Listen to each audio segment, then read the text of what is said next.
Okay. Aloha. This regular meeting of Kailua Neighborhood Board is called to order at 7:03. This meeting is the first meeting of our new term. And as with every hybrid meeting, we have to start with a roll call.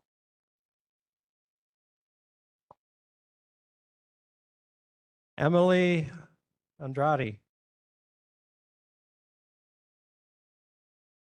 Bruce Andrews. Present. Present.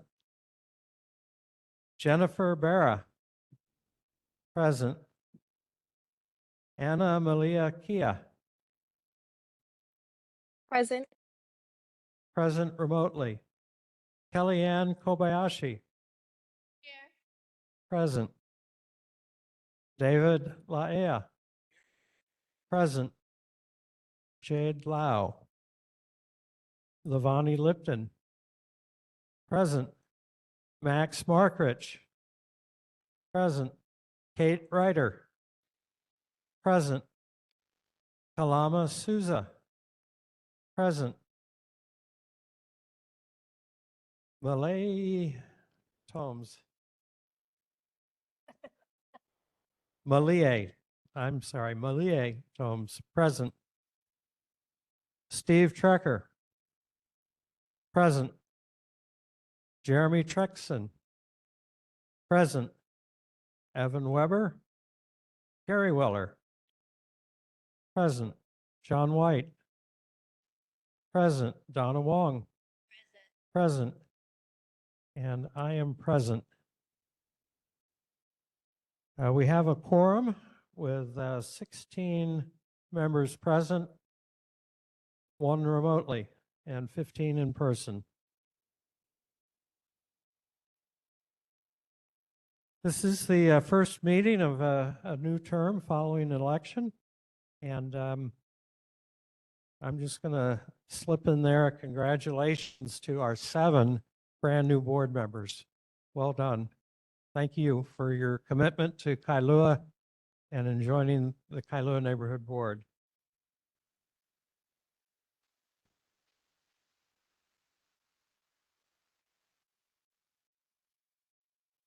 All right, next order of business is the election of officers to serve from July 1st to June 30th, 2026.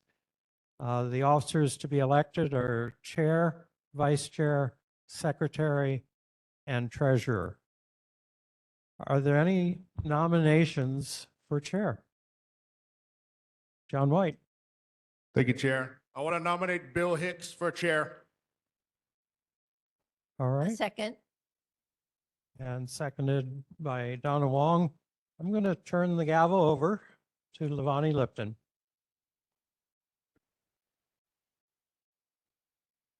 Thank you. Are there any other nominations for chair?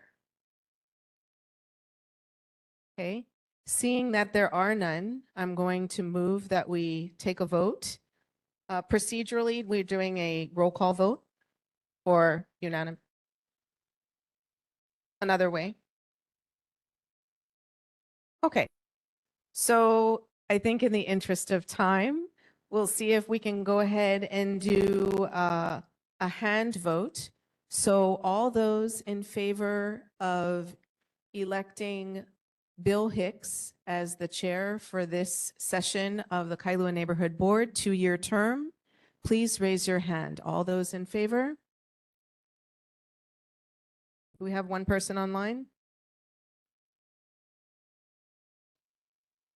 Okay, this looks fairly overwhelming to me.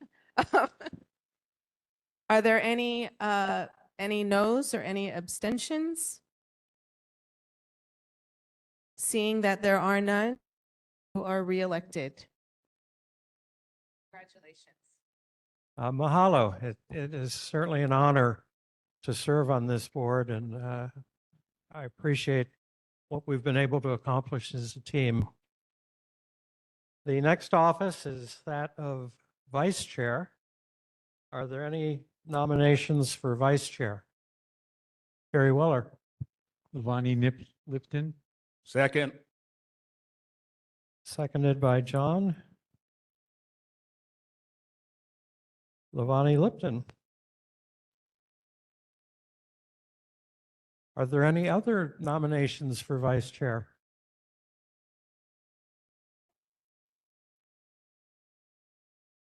Seeing none, I call for the vote. We'll do a hand vote. All in favor of Levani Lipton serving as vice chair, please raise your hand.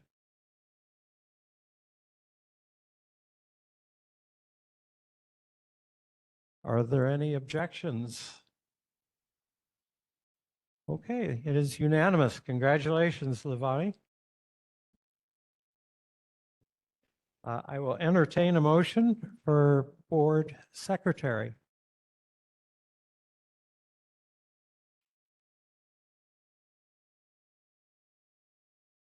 Entertaining a motion for board secretary. I would like to nominate Kellyanne Kobayashi. Second.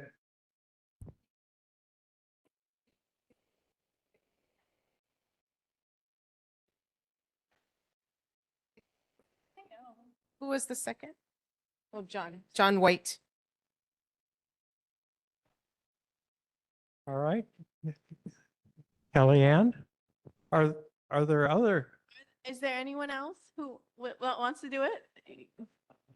You sure? Okay, it sounds like a plea. Are there any other nominations for secretary?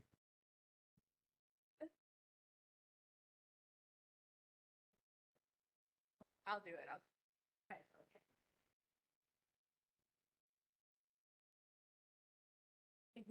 Kellyanne, are you willing to serve again as secretary? Yes. Mahalo. All right, and not hearing any other nominations, I call for the vote. All in favor of Kellyanne Kobayashi as board secretary, please raise your hand.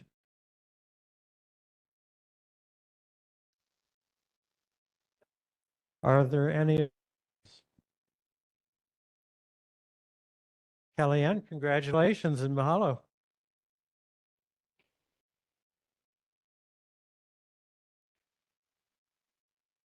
And I'll entertain a motion for board treasurer. Jade Lau is unable to be with us this evening, but she did indicate a willingness to serve again. Are there any nominations? John White. Chair, I'd like to nominate Mr. Gary Weller.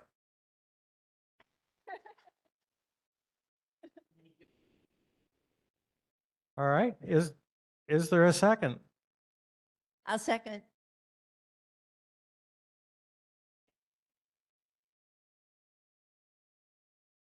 And any nominations for Jade, who is willing to continue to serve?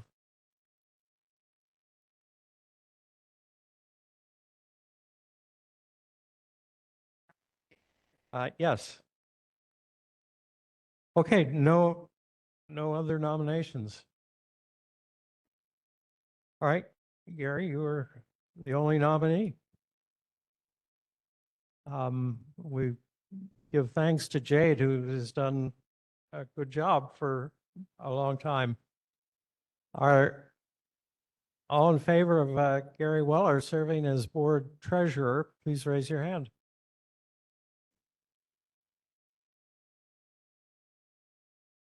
Any objections? All right, Gary, congratulations. 1 minute left. All right. 30 seconds.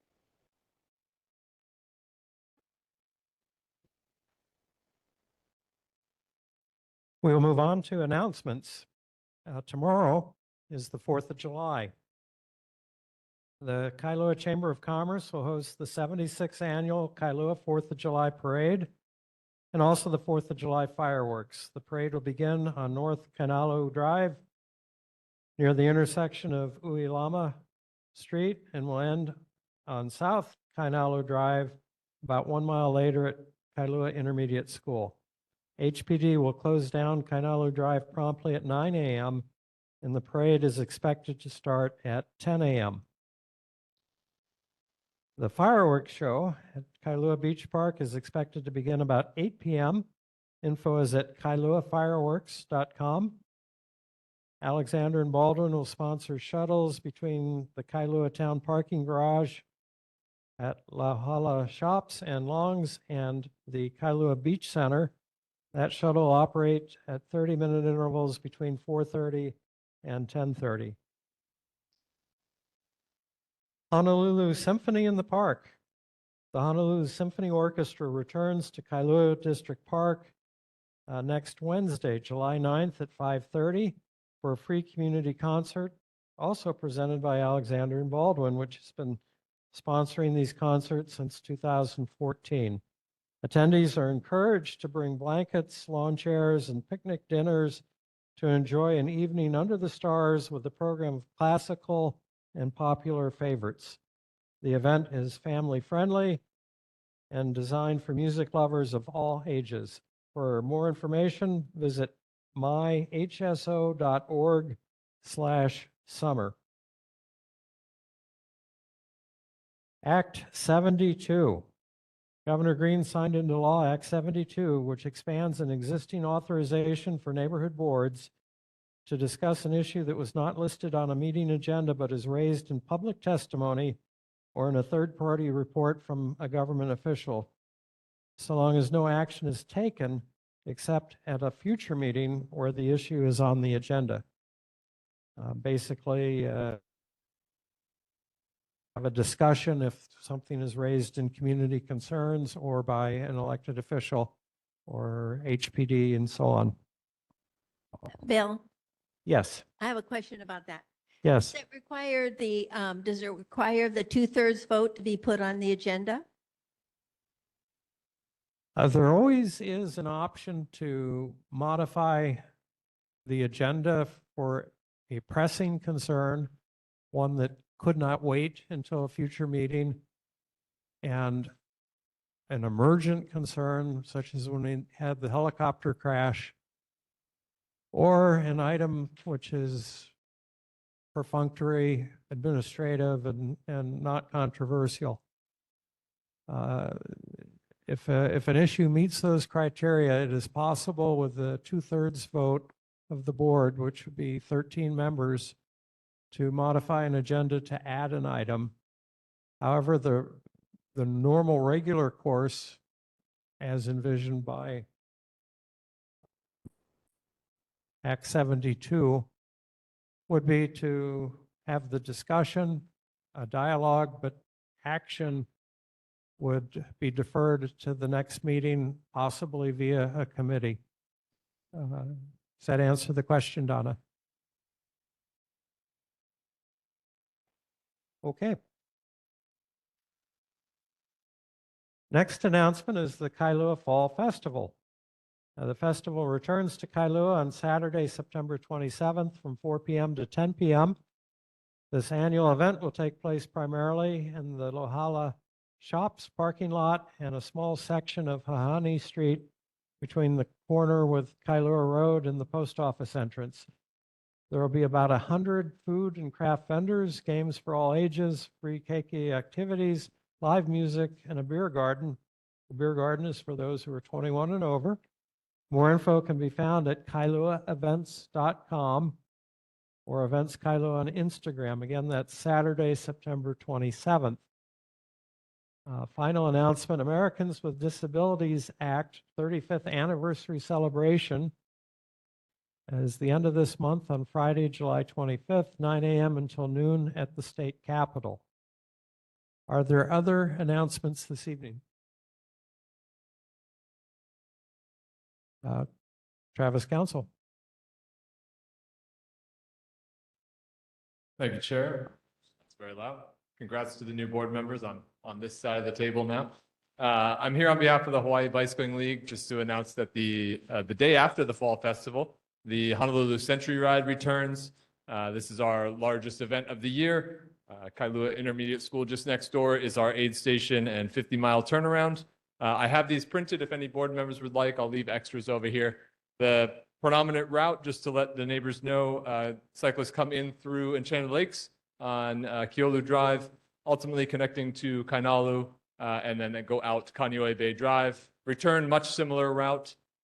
About 1,300 cyclists throughout the day, spread across many hours. No large packs because we start all the way in. One of the big announcements that doesn't necessarily impact Kailua, but I want to make sure the residents know, that morning, Kaiwi coastline from Hanama Bay to Sandy Beach Park will be closed to vehicle traffic. That will be open just for the cyclists for about an hour-and-a-half window, very early in the morning, 6:30 to 8.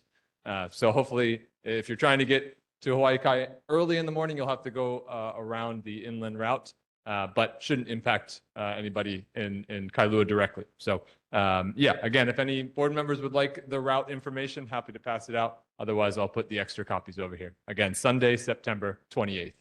Thank you. All right, mahalo. Other announcements? All right, board members online? Okay. Next item are reports from HPD, HFD, and Ocean Safety. We have Officer Jarrett Atkins with us tonight.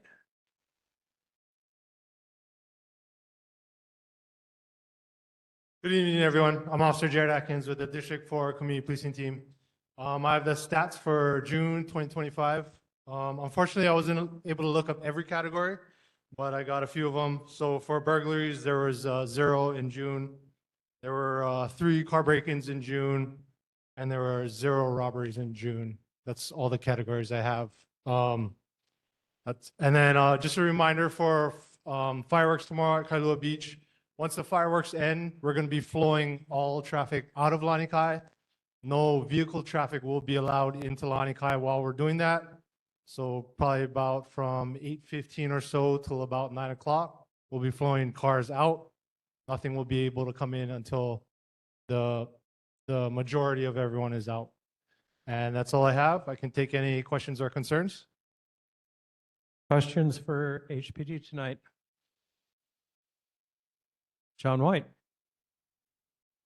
Thank you, Officer Atkins. How's the enforcement going to look tomorrow night as opposed to previous years since the new highlight on fireworks since last year's event, New Year's? Yeah, so already starting today and including tomorrow, there's been offered extra shifts, specifically going for strictly fireworks enforcement. So that is occurring today and tomorrow as well. And of course, we're going to have a large amount of officers in the Kailua area for the parade and fireworks. And we will be taking enforcement action on fireworks as well. And I hear that you guys are going to start using drones. Are we expected to see a lot of drones flying around? So that was a majority for the sheriffs.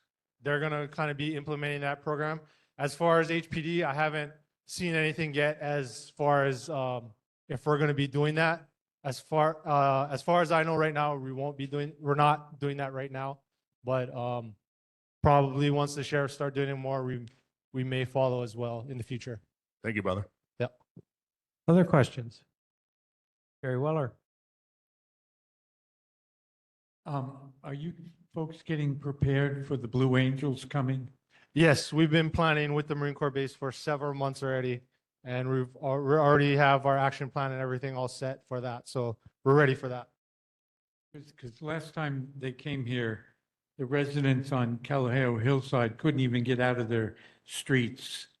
So I was wondering if, I've asked the base last year, but they weren't here our last meeting, to put up those big signs warning people, maybe as much as 30 days before it happens, Okay. because people have short memories. Maybe in the meetings with the base, you could suggest that, find alternate routes or whatever. Yeah, I'll try to look into that and see what we can do. Yeah. All right, online? James Geishan. Well, thanks for getting that right. Yeah, James Geishan, Sugar Hawaii. This is possibly has some intersection with HPD. Not sure how much you can really comment on this. It's mostly to raise awareness. I'll try to keep it brief though.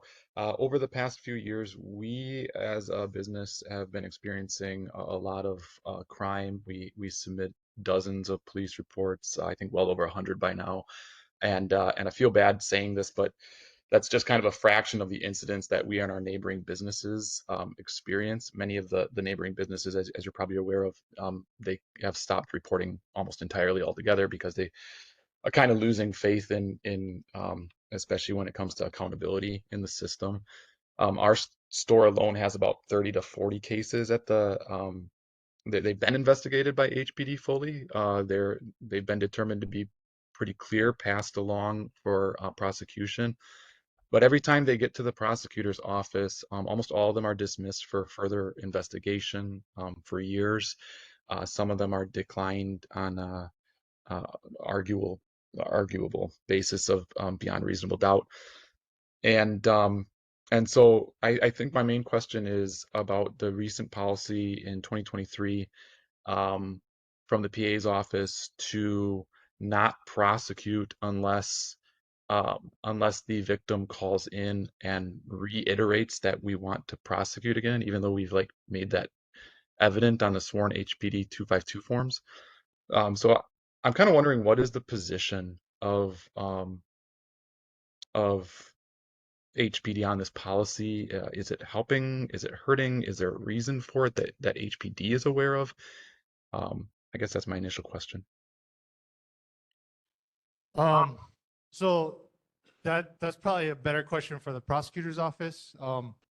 We just if we have enough evidence to arrest them, we arrest them, and then it's up to the prosecutor what they do, right? That you are correct with the victims in certain cases need to call in to ask the prosecutor to continue prosecuting case. That is correct. And again, I can't speak for their office. You'd have to direct your questions to that. I would say as a business, just keep, I know it's frustrating. We're just as frustrated as you. Just keep making the cases because there's this law called habitual property crime. And after 3 convictions, it turns into a felony. So a simple shoplifting case, if they do it enough, they're targeting your business multiple times. They get convicted 3 times and they're going to face a felony, and they actually may serve a little bit, pretty long jail time possibly. So the best I can say is keep making the cases, and we'll keep arresting them if we have evidence to do so, and ask the prosecutors to prosecute it. If I could just follow up, does HPD or does any part of HPD have overlap or conversations with the prosecutors about this? We've been trying for like 5 or 6 years at this point, and they won't even do habitual property crimes, even though that's what they ran on, in our experience at least. Well, we do take cases to the prosecutors every day, right? So we do talk to the prosecutors all the time, and of course we talk about certain cases. Of course, we talk about our frustrations with certain suspects or certain cases that keep continuing. So we do talk to them about it. As far as the higher up, where the chiefs and higher prosecutors, I'm not sure, but I'm sure those conversations do occur because they're part of the law enforcement community, and we do work with them day in and day out. So I'm sure those conversations have been had before. Thank you so much. Vonnie Lipton. I have a question. I know you've heard of this situation before, but I feel like I should mention it since I got an email from a concerned resident who, I guess for a while now, has been cleaning up after a houseless person. And that person has been using the bathroom and defecating and creating a lot of trash. And this is more of a general question because I've heard this from individuals and business owners. And I'll also ask to Core, but from your perspective, what can be done? Because it's the community. This is also, I guess, if you look at it as far as safety and health of the individual. what can be done? Because, this person wrote to me and said, can the neighborhood board do anything? And I'm just not so sure if we can, but at least I should ask. Yeah, what area is that in? Yeah, so it's 1005 Kailua Road. Okay. So that's going into Kailua Beach Park in that area. Yeah. So Kailua Beach Park is kind of hard for us right now and because there's no park closure, yeah. So we can't really if they don't have a tent up, we can't move them out. They can remain there 24/7. Of course, with defecating in public, absolutely call 911 and then we can go and address that. But as far as them having all their stuff there, as long as there's no tent up, we can't take it really any enforcement action. Person is allowed to be there 24/7 with all their stuff.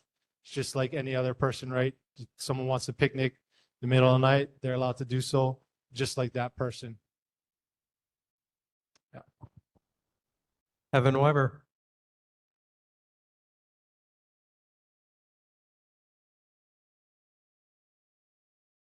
Officer Atkins and board members, call my that I cannot be there with you in person today, but congrats to all the new members and mahalo for being with us, Officer Atkins. I just had a question about the new drone policy for fireworks, and if you could just clarify if that is something that HPD now has the authority to use year round, or if it's just around certain times, and if the drones are just going to be constantly patrolling, or if there's something that sort of triggers them to an area, just kind of understanding how it works, and if it's something that's going to be kind of targeted to specific days or times, or what the authority is and how HPD plans to use it. Wow. Yeah, so currently HPD, we don't have too many drones. We have a few drones and they're operated by investigation division, mostly the homicide unit. And then also major events division operates them and we'll use them for like large events like tomorrow's fireworks will be, they'll be at Kailua Beach monitoring the crowd, making sure nothing gets crazy. And, other large events like that, like concerts or what have you. So we don't really, those are basically how we use our drones right now. And then we don't have many other drones. So right now, that's basically all we're using them for. I'm not aware of any programs to further them right now, get more drones or how we're going to operate them. But I'm sure that's being discussed right now because we can start using them for fireworks. But as of right now, we are not using them, and I'm not aware of any plans that we are going to. But I'm sure they're looking at it. But as far as I know, nothing's happening right now with that. All right. Mahalo. Other questions for HPD tonight? Online? Any audience questions? All right. Officer Atkins. Oh, there's one. Yes, sir. If you could use a microphone, please.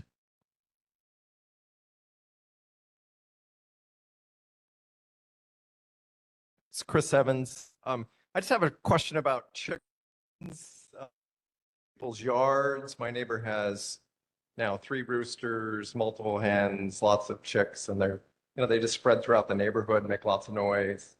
We talked to Humane Society. They said you can have, well, the rule is 2, but they said that's in cages. So I'm just wondering what the situation is with chickens. These are not feral, but they're going that route.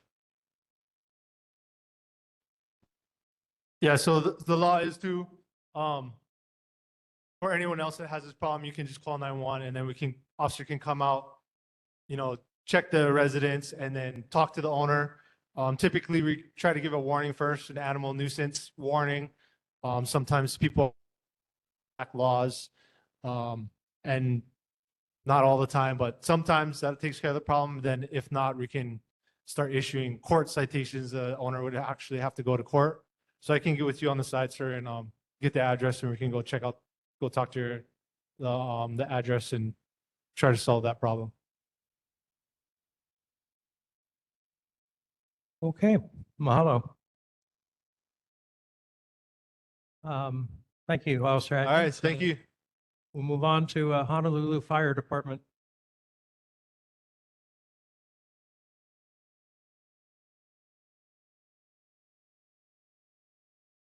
Aloha, good evening. My name is Keahi Palauolelo. I'm a captain at the Kailua Fire Station on the ladder truck.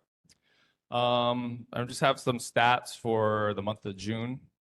In terms of fires, there was one structure fire, one brush fire, 2 nuisance fires, and 5 activated alarms with no fire. In terms of other emergencies, there were 82 medical emergencies, 0 motor vehicle collisions with a pedestrian, 0 motor vehicle collisions involving only vehicles, 4 mountain rescues, 2 on Olomana, 1 on the Lanikai Pillbox, and 1 on Maunawili, and 0 ocean rescues, 1 hazardous materials incident. And then our fire safety tips for July, it has to do with wildland fire awareness, prevention, and preparedness. So we have just a few tips here. Wildfires significantly threaten Hawaii's landscapes, wildlife, and communities with dry conditions and daily activities increasing the risk. It's critical to make proactive steps to prevent and mitigate wildland fires. So some of the ways we can do that: lighten the load, reduce the risk of ignition by maintaining your yard and cleaning your gutters to remove fuels. Clear, cool, and contain. Clear vegetation 10 feet around campfires and barbecues. Keep a shovel and water nearby and ensure fires are completely extinguished before leaving. Watch the spark. Ensure machinery like chainsaws and weed trimmers and recreational vehicles with operating spark arresters are maintained regularly. And for more information, you can visit HFD's website at fire.honolulu.gov, the Department of Emergency Management, and also Hawaii Wildfire Management Organization. Okay, any questions for me? Mahalo, Captain. Questions for HFD tonight? Online? Any audience questions? Okay, hoping for a very peaceful, quiet Yeah, 4th of July. yeah, me too. Lots of celebration, but Yeah, no calls to HFD. yeah, hopefully. Fingers crossed. All right. Okay, Aloha. thanks, guys. Have a good evening. Honolulu Ocean Safety Department. I think we have a return visit from Lieutenant Tristan Fabro. Good evening. Lieutenant Tristan Fabro, District 2 Operations of Honolulu Ocean Safety. I just wanted to present you guys with some statistics for the month of June. As you guys are aware, we cover the beaches from about Kailua Boat Ramp to Castles. A few parts of that beach are unguarded, but we still do respond with mobile units such as the lieutenants and rescue craft. We also respond to Lanikai. So the totals that we have received this month, attendance is estimated counts from lifeguards in the towers 3 times daily. We saw about 171,061 people attend our beaches. Did about 6,890 preventative actions. We did 16,747 public contacts. We had 13 ocean rescues, and we did 1,142 minor first aids. You guys have any questions for me? Questions tonight for ocean safety? Online? Audience questions? All right. Looks like the new facility's coming right along. Yeah, thank you. Mahalo. Next order of business is a committee motion. The Kailua Neighborhood Board submits the following recommendations to the 2025 MS4 National Pollutant Discharge Elimination System Stormwater Permit application. 1, increase inspections from 2.6% of the system to 10% of the system annually. 2, provide all newly completed reports to the city concerning storm drains and associated water quality to the city, to the Neighborhood Board Commission for sharing. 3, increase the frequency of the hazardous waste drop-off service from once every 2 months to once per month. And details discussing these recommendations can be found in the committee's June report, which is posted with our meeting materials. This is a Kailua Water Quality Subcommittee motion. Lavani Lipton, would you like to introduce this motion further? And I'm going to ask my subcommittee member, Katie, to please help. And I think we have some residents who are going to be giving some testimony. So every 5 years, the city has to renew its NPDES stormwater permit. It stands for National Pollutant Discharge Elimination System. And this kind of sets the standards for the protocols that the city will follow in its stormwater management plan. Cindy has a board. One of the things that I learned is that just in Kaelepulu Pond alone, there are over 600 storm drains that empty into that pond and then flow out through the canal to the ocean. And one of the things that our committee has been pushing for is regular maintenance. Of course, you can't get to all 600, and there's hardened channels and there's curb inlets, and it's not just restricted to Enchanted Lakes, it's also on Oniava. A lot of people don't look down, but if you look down at your feet and you look off to the sides, you'll see concrete that's been hollowed out. And what people don't realize is everything that runs off the road, including trash, but also oil, rubber, other kinds of pollutants, they all go down and that all flows out. So, you know, this is a product of our lifestyle and many of the things that we use for our convenience. But anyway, the city has to file this every year. The permit is given by the Department of Health, so they have to file it with the Department of Health. And I'm going to ask Katie, oh, she has the map there. So you may not be able to see it, but you can go up close to it. All the little green dots are the inlets. And that big blue area is Kaelepulu Pond, where there's a bend. So these are just, our neighborhood board is advisory. So we had a couple of our members take a look at the draft, which they requested.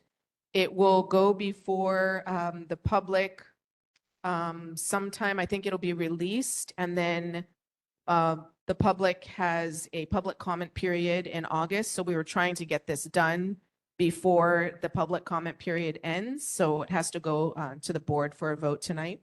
Katie, would you like to expand a little bit? We had a presentation at our June meeting on this. Do you want to expand a little bit if I missed some points? I'd be happy to. So there was 3 different issues that one of our committee member consultants brought up that made a lot of sense to our committee. One was to increase inspections from 2.6% of the system to 10% of the system annually. So if you look at how many storm drains are just here in Kailua and all the culverts, the concrete pathways that drain into the ocean, you can imagine this multiplied across the entire island. And so if the permit only asks that they inspect 2.6% annually, it would take, what was it, like 38 years for the entire system to be inspected. And so with our crumbling infrastructure, we felt like it was really important to increase that amount. Our recommendation was 10%.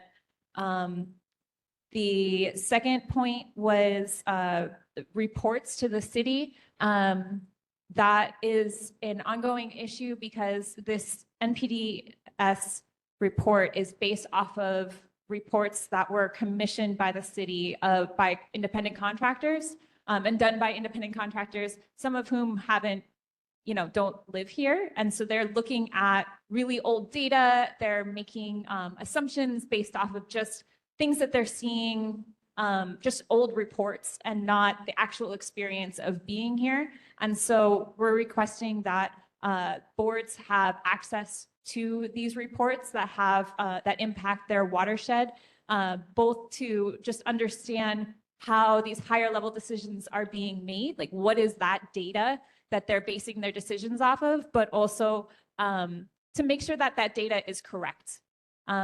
mistakes have been found by concerned citizens. And so we feel like that's really important to have that sort of accountability. The third issue is the hazardous waste drop-off. That one's pretty self-explanatory. Hazardous waste, a lot of people tend to pour it down the storm drains. Please, please do not do that. If anything comes from this motion tonight, take that away from it. Please do not pour bleach down these drains. Don't pour your old oil down these drains. These storm drains go directly to our oceans. And people tend to forget that. They're like, oh, I have extra fertilizer, extra pesticides. I'm just going to pour it down the storm drains. Please don't do that. There is hazardous waste disposal. Right now, it's only once every other month. And then there are more events kind of around the island. And we're just asking that that increase to once a month, and that more education is being done to make sure people know that there is a way to safely dispose of hazardous waste, and please do not pour it down our storm drains. Does anybody have any questions? John White? The inspection is 2.6% of all storm drains in the state or of Kailua? That's 2.6% of the system, the total system. So that's for the entire city and county. That's for all of Oahu. It should be 100%. These guys are lazy. Where's Esther? Come on. I've installed these things personally. I used to heavy equipment operator. What are they doing to inspect it? That's what I want to know. You know what I mean? They can run cameras through there. It's simple. We got to demand excellence from these guys. 2%. If you did 2% at your job, I'd fire you right now. Right? 6%. Let's change that 10 to 100. So, John, just to clarify, so this is city and county. So it's at the county level, but the whole island is the county. So you're right. They are underperforming. It's hazardous to our reefs, to the ocean, to the aquatic life. So yes, I agree with you. And for anyone who wants to know, there is a vacuum. I don't know what the special truck is called, but it's a vacuum truck, and they, are able to go to the storm drains, the main ones, and kind of suck out some of the trash. We came to know about this because some of the residents who are here were trying to clean it out themselves, and they found that the baskets were just full of debris and green waste, and so the system gets clogged. So, I mean, you're right. If it were me, I would be like 100%. And this is why a couple years ago, we were advocating for additional personnel to be able to do those jobs, because they have 2 other jobs that they have to do besides clean storm drains. So we'll keep pushing for it. So yes, this is a drop in the bucket, but at least we can bump it up and then every 5 years keep pushing. I just want to add to that. It's, I'm definitely concerned about the health of our waters, but it's also the to safety of people's homes, because when these storm drains get backed up, that's when people's homes flood. So it's not just, I think for me, environment is good enough reason, but it's also to protect property and people's lives, honestly. Okay, other discussion? Donna Wong. Yes, I just have a comment on the third sentence, or fourth sentence. Completed reports to the city. Should you put the city department? Does it go to design and maintenance, or who does it go to? What department should those reports go to? I believe it's Department of Facilities Maintenance, but it could also be the Stormwater Department. So we made it general because they're 2 separate entities. But the Department of Facilities Maintenance are in charge of the infrastructure. Okay. If the motion passes, we can break that out to each specific agency in our letter. Okay, great. Thank you. Other discussion? Cindy?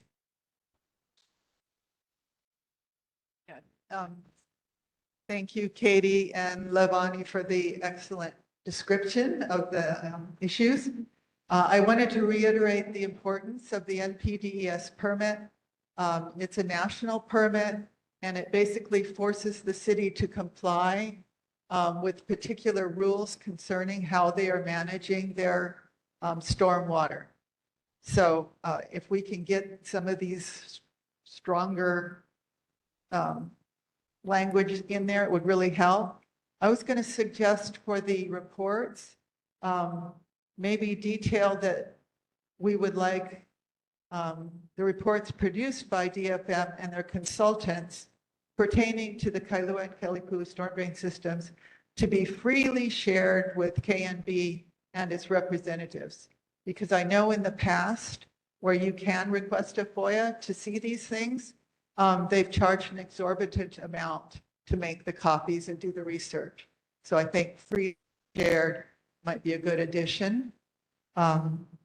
Yes, and thank you. I hope you all vote to further this because it's extremely important to keeping our water that flows from the land to the sea as clean as possible. Thank you. Mahalo. Other discussion? Online, James Grecian? Hey, quick question. I think this maybe has been asked and answered a million times, but I'm not sure, so feel free to defer. But I recently saw a presentation on like aquifer recharge, and also I know that there are some measures in some other states, like in California, regarding stormwater reuse, gray water reuse.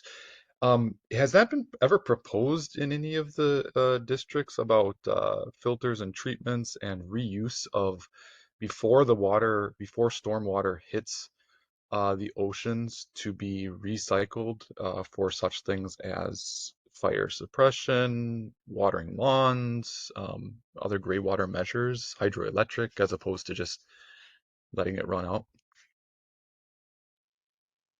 On an industrial scale, there has been discussion, for example, at Marine Corps Base, Hawaii, part of their upgrade system, we were briefed 2 months ago, I think, that part of their wastewater treatment plant upgrade will allow them to take about 1 million gallons a day out of their 2 million gallons a day, and as processed gray water, provide it to landscaping the golf course as opposed to using pure water for the golf course. For individual homeowners, there are some options for irrigation, also rainwater collection, but I think for most people, it economically, it just doesn't make economic sense just yet. Anyone else like to contribute to that answer, Levani Lipton? Yes, thank you for that. It's a thoughtful question.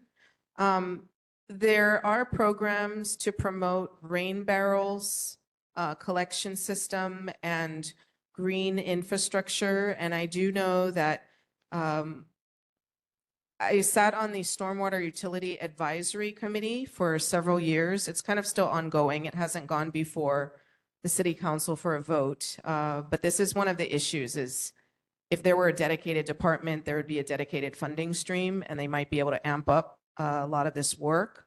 But certainly, and so in that stormwater utility, there are plans and incentives for green infrastructure. But certainly, you know, this is a case where if we had a, you know, a critical mass of individuals doing this, recycling the water on their own property, yes, in that regard, it could make a difference in terms of like, you know, fertilizer runoff or people emptying their pools possibly into the pond. But it doesn't account for like the runoff from the roadways, which is, it contributes a lot. So our perspective has always been to clean the infrastructure to replace the antiquated infrastructure. And yes, Bill's point about it being economically, it's not always feasible to put in some of the more sophisticated mechanisms to make it green, but that is still an option for those who can do it. So thank you for at least raising this point, and we can continue to look into it and advocate it on behalf of individual community members. Can I? Any other questions? Sorry, can I follow up really quick? Go ahead. Yeah, my question was more about the at the city and county level, or at the state level, not so much at the individual level. So just as a clarification, there is a committee that is kind of concerned with that then?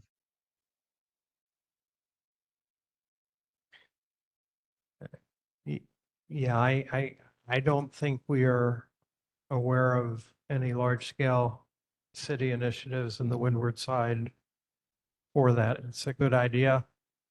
But I'm not aware of anything in the works. Thank you. Other questions? Okay, I'll call for the vote. Emily Andrade. Bruce Andrews. Yes. Jennifer Barra. Yes. Anna Malia Kia.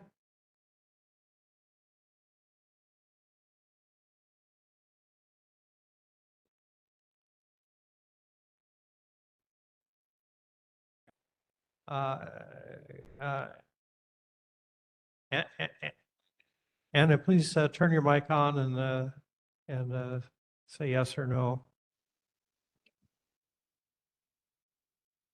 Hello? Yes, aloha. Hi, yes. Mahalo. Kellyanne Kobayashi. Yes.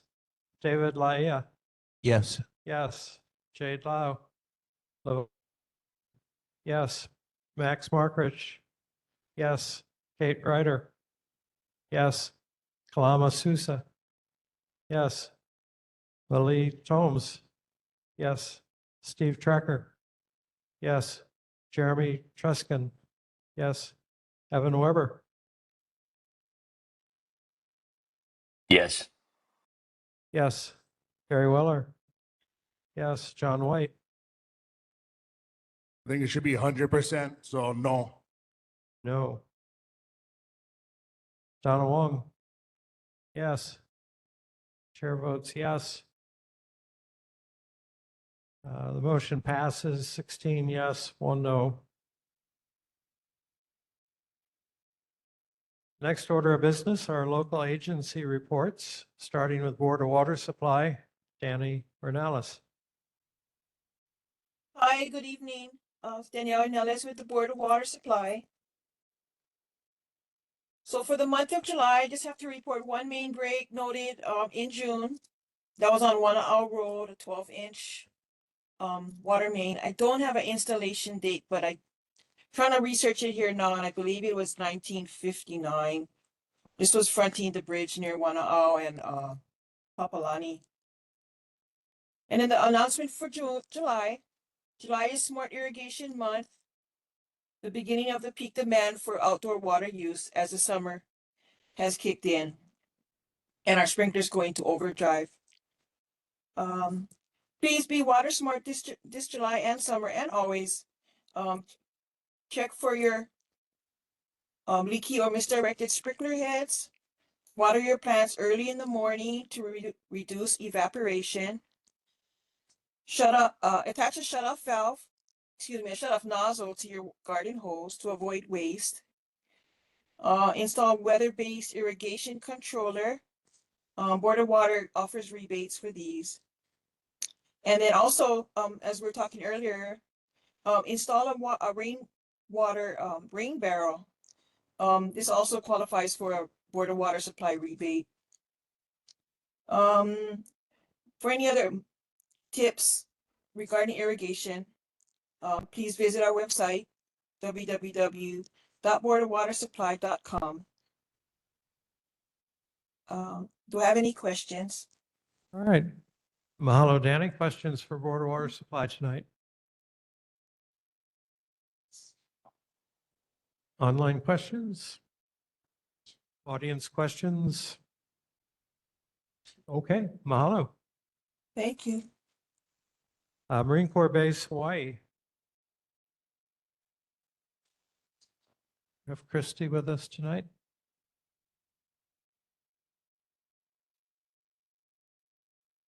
Okay, Alexander and Baldwin, Dana Harvey.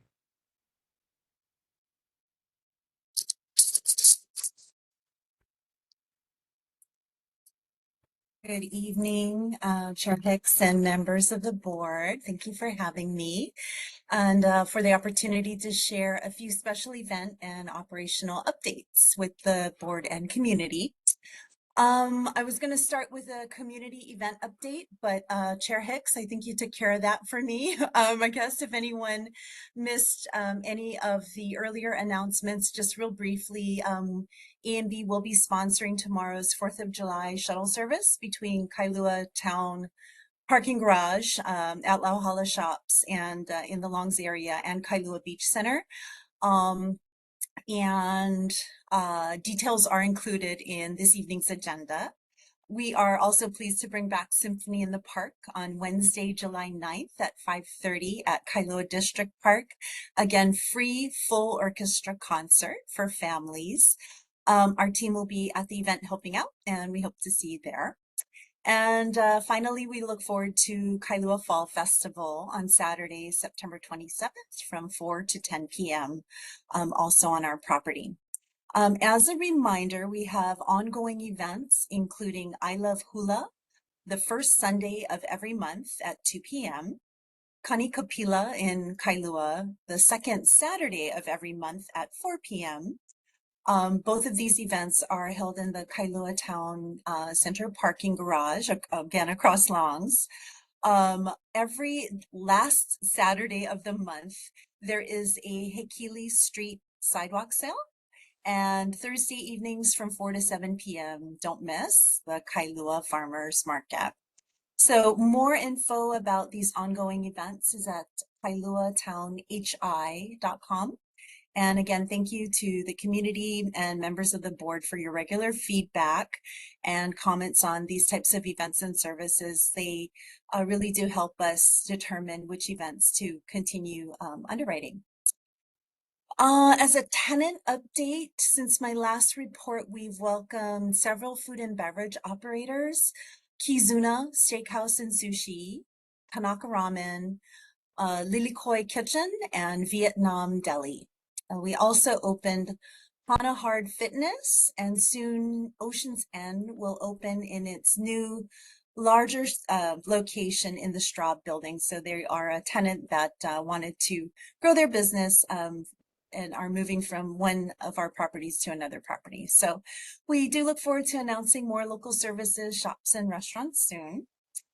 Let's see, on the operations front, we started repair work on Tokyo Central's Makai exterior wall, facing and accessible by Kailua District Park.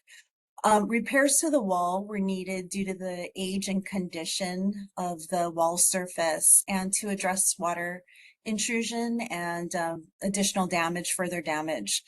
So, you know, unfortunately, the extensive work made it impossible to preserve the original painted mural, but we are pleased to share that a new mural will be installed.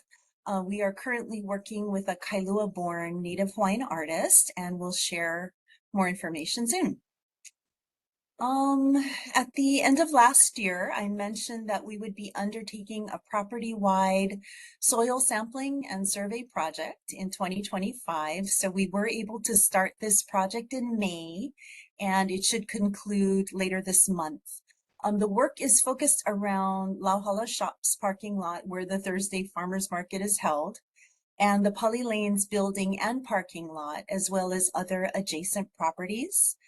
The work at Pali Lanes includes studies of the building and surrounding area, including environmental issues, infrastructure capacity, and infrastructure availability.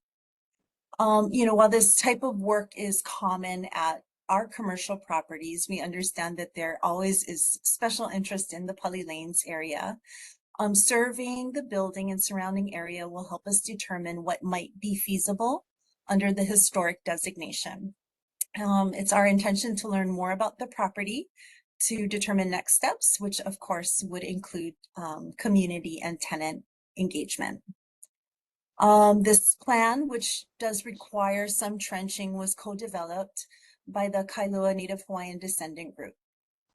And our team is working to minimize disruption to traffic flow and pedestrian access around the property as these activities continue. And finally, I am often asked what's happening with the dog park, which is the triangular parcel on Hamakua that A&B committed to donating to the state for community purposes. I'm gonna say 6 or 7 years ago, could be longer. I can share that the state has a contractor doing some due diligence work on the property. So we're excited to see some activity there and are ready and willing to hand that parcel off to the state to begin sharing with the community. And I think that's about it for my updates. I'm happy to answer any questions the board may have. Mahalo, Dana. Questions for A and B tonight? Donna Wong. Yes, your work at the Pali Lanes, does that have, are you assessing the trees? Are you impacting the trees in any way? No, we're not doing anything with the trees right now. We ensured that we had an arborist on site because we did do some trenching that potentially could have impacted some of the tree roots. So we had a very reputable arborist on site to ensure that there was no impact to the trees. So we're not looking at that right now, no. Donna Wong. Okay, regarding the dog park, you said you're going to turn the land over to the state? Yes. That the entire parcel? Yes. Okay, thank you. All right. Any questions online? Any audience questions? Okay, big day tomorrow, Dana. Mahalo. Happy 4th, everyone. Thanks so much. The next item on our agenda are resident and community concerns. Any resident who would like to raise an issue, question, comment, please go to the mic and please limit your comments to 3 minutes. Mahalo. Chair Hicks, thank you.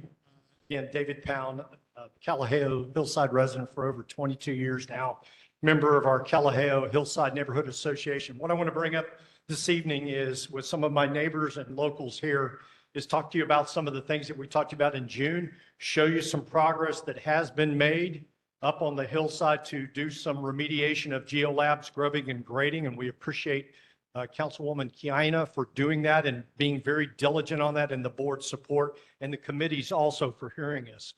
What you can see here is what they've done between early June and late June. What's interesting is we planted some koahale trees and then dug them up to put down the burlap. I don't know exactly why, but that's what we did. And we do have burlap over a good portion of the hillside now. But what I want to bring up to you this evening is something that I think we really need to, especially with a lot of new neighborhood board and committee members, is the notion of the soils. It's about the dirt, if I can say that as bluntly as I can. These are kokakahi clay soils, and I'll let a geologist and a civil engineer and my neighbors talk about that more than I will as an old retired Army guy.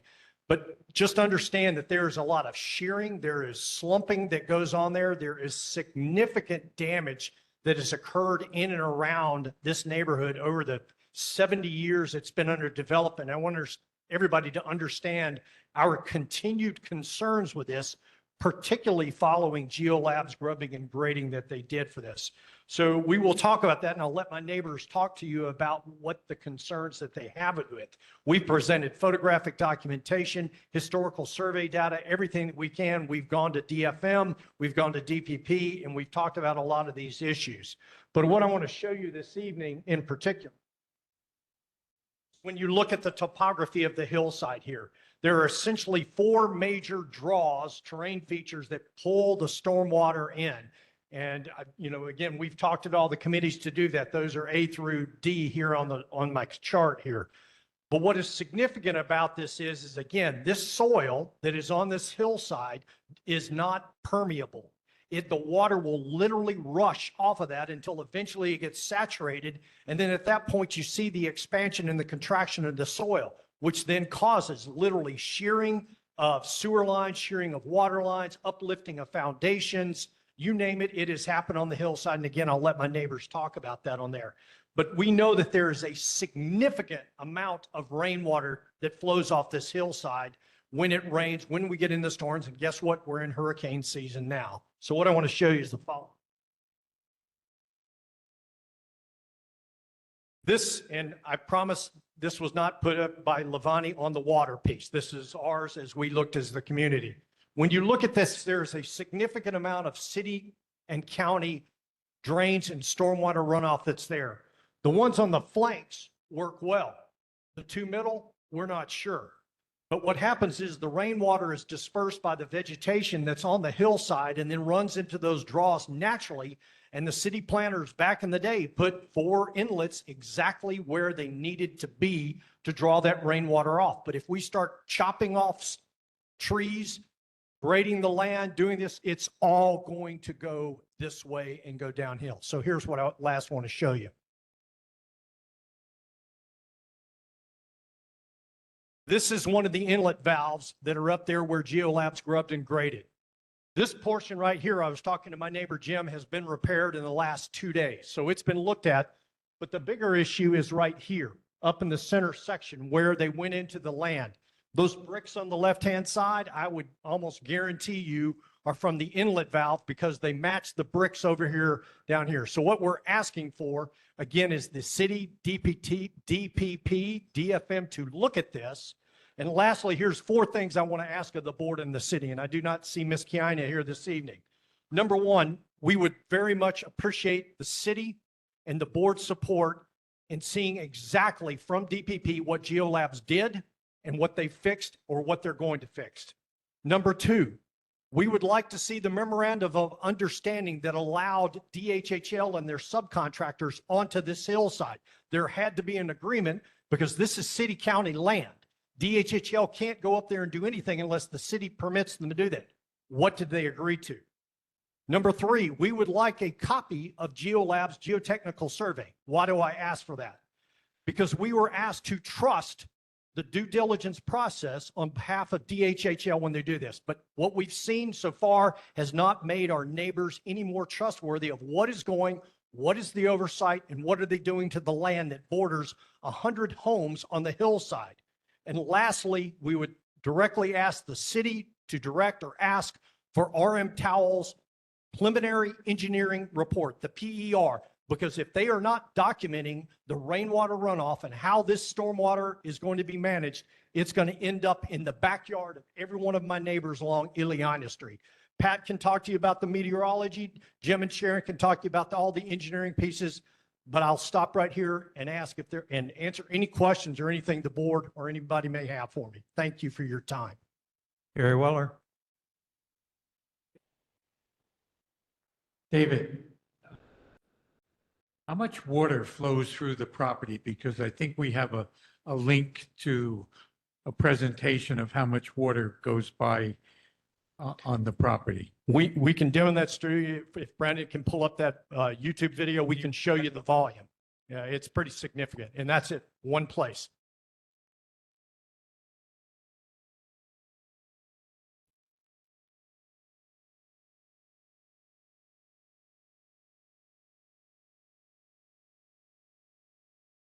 So that's literally the swale up along the hillside, and that is in January, where there are 9 inches of rain fell in January in the space of about 6 hours.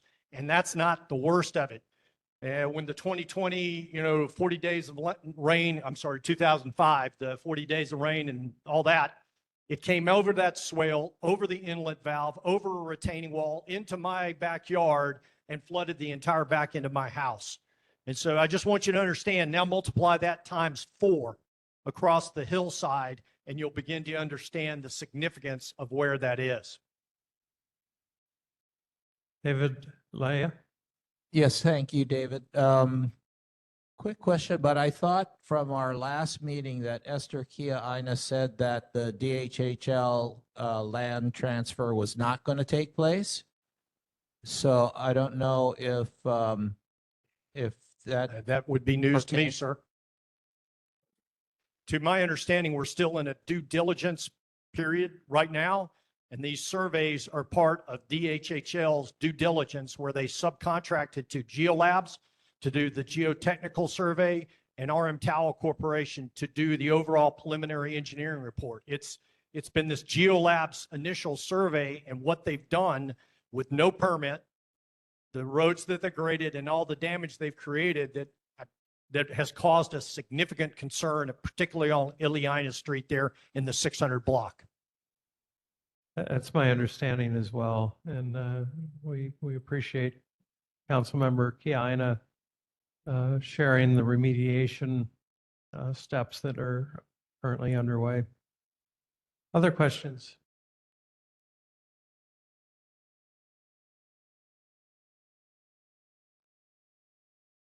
If you could use the microphone, please, for the recording.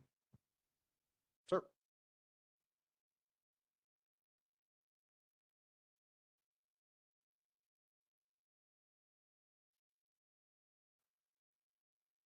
Mike Markridge, community member. I was wondering, when you moved into your house 20 years ago or so, were you aware of the dangers that you were possibly facing? When you did due diligence, was anybody telling you that this was a possibility that might occur? No, sir.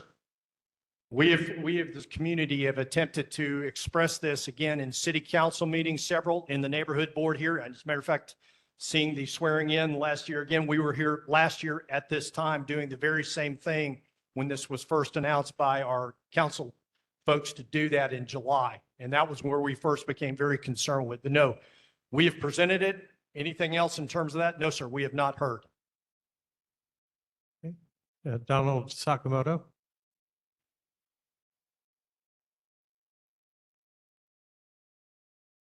Donald? Yeah, good evening. Good evening, Chair. Donald Sakamoto.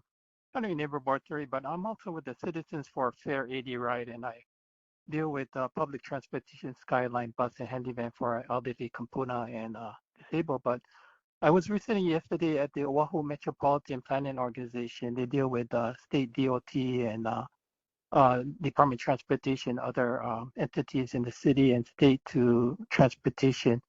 And there was discussion that neighborhood boards that don't attend our meetings for some reason, if they're absent, they can delete it. I was looking at neighborhood board 31. Has anybody ever represented neighborhood board 31 on the Citizens Advisory Committee? Because I believe it's very important for you folks to have a voice on this committee, especially when there's projects coming up that might affect your community.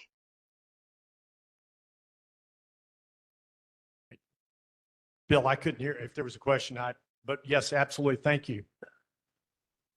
Yeah, the question was, are we represented on an upcoming meeting? I'm personally not familiar with that. We did have representation at the neighborhood town hall on this topic. Yeah, other it would be great, Chair, because I've been there on the board for about since 2011, and as the president of my organization. But I got my board member Adriel Lamb, and he's the vice chair of this committee, and I got him aboard. He attended 3 meetings and got a letter from the chair of our neighborhood 30, and he finally got on. And we deal with a lot of changes in transportation issues, with state DOT and Department of Transportation. So kudos if you can look into it. If you need more assistance, you can outreach to me if you want to. Yeah, Okay. happy to help. Yeah. Mahalo. Other comments on this? Yes. Kalama. Yeah, I have a question.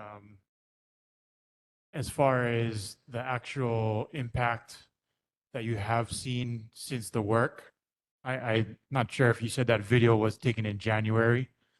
So I'm curious as to what type of runoff you have seen or what impact there actually has been since the work's been, done. Fair question.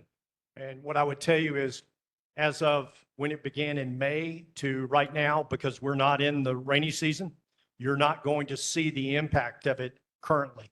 What our concern is, and some of this has been remediated by Geolabs under the direction of DPP and Ms. Kiana to do that, is putting the socks out. They're there. The burlap has been put over the roads that we've already documented to keep any runoff, to allow natural grasses and the regrowth there.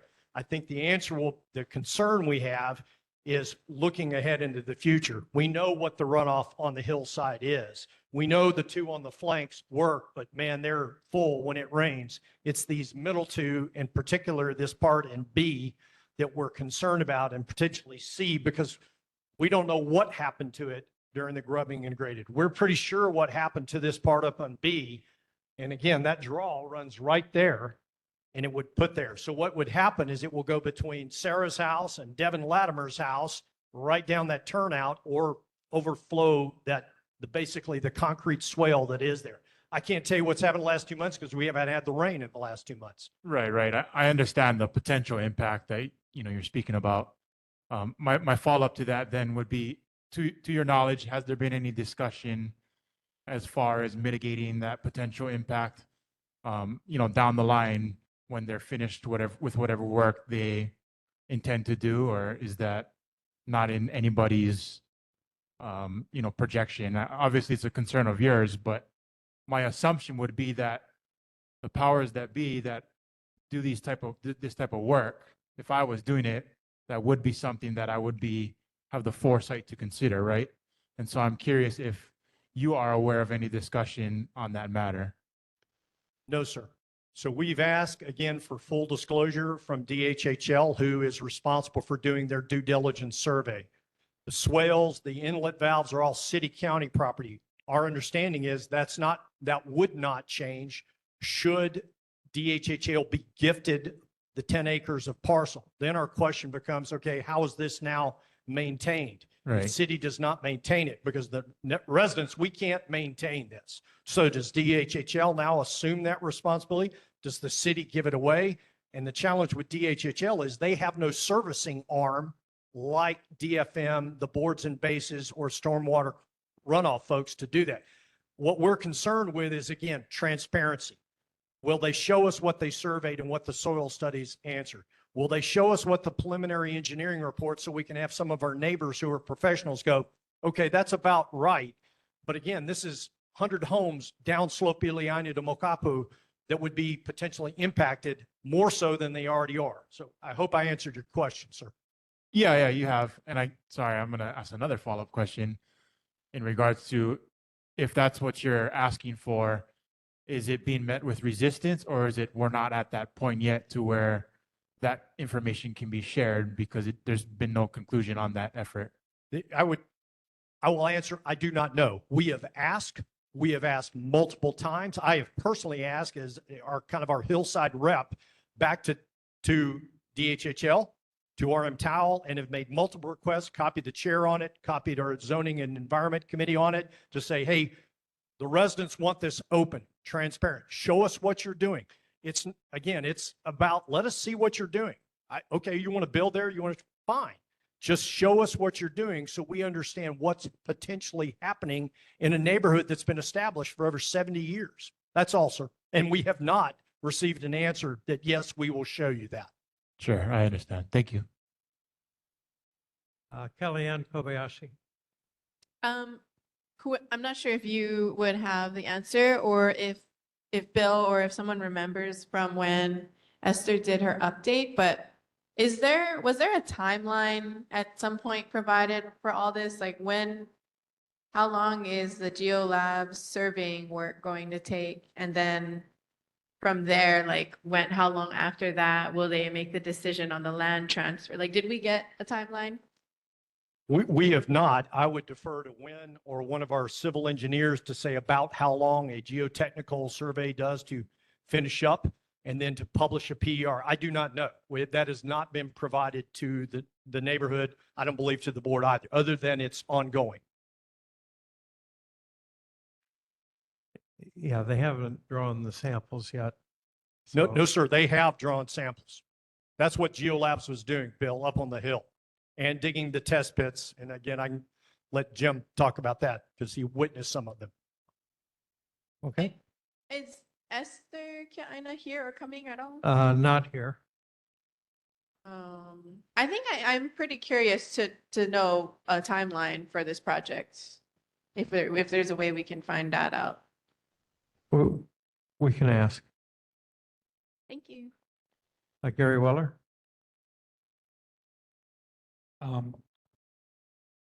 Those initiatives that you came up with, I would like to add one more to that, is that when we do see the GeoLab report, I believe the GeoLab should be here and also the engineering firm to explain it to us if we have any questions.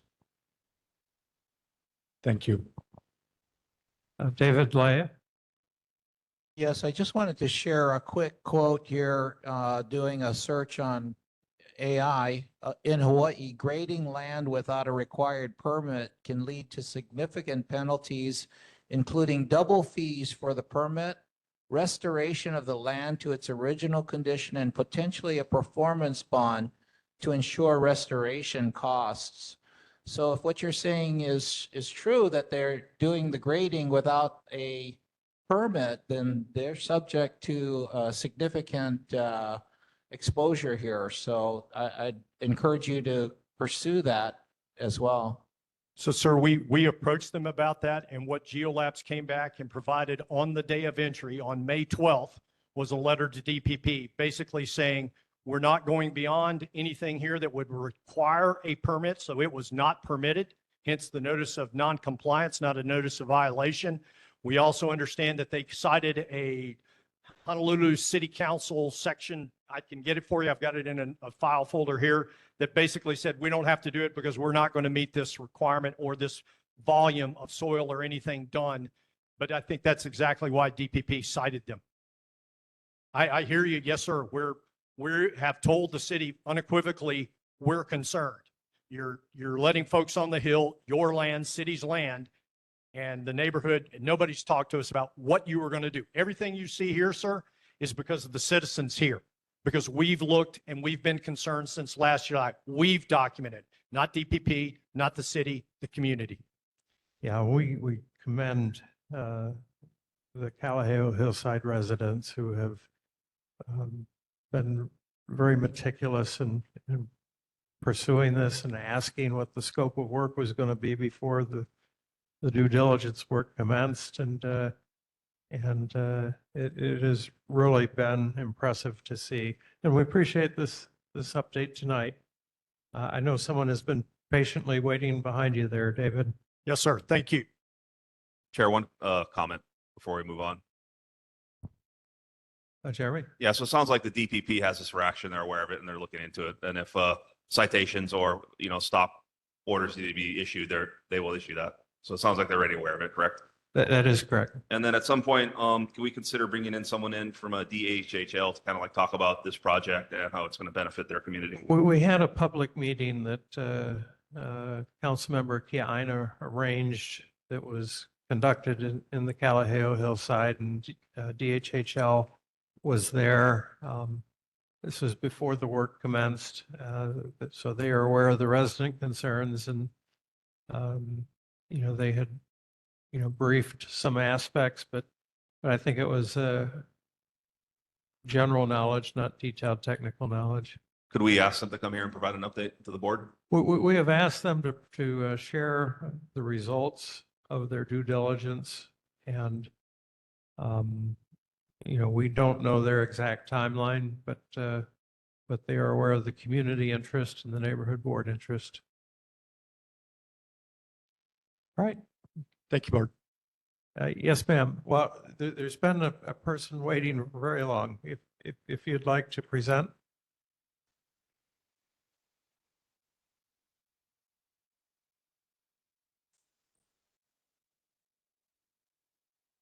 Oh, okay, you're 6 months from June 19th in order to receive that information. Okay, thank you for that update.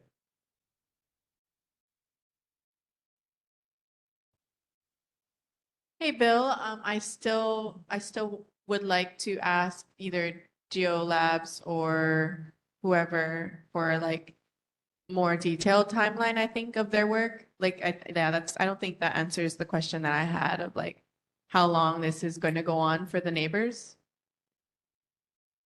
We will relay that question. Thank you.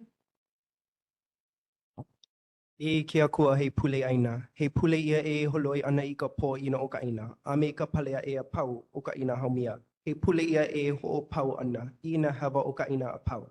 I pau kia e me ke kawau. I pau ke kulokia. A me ka palaluka. I pau ka huli lana.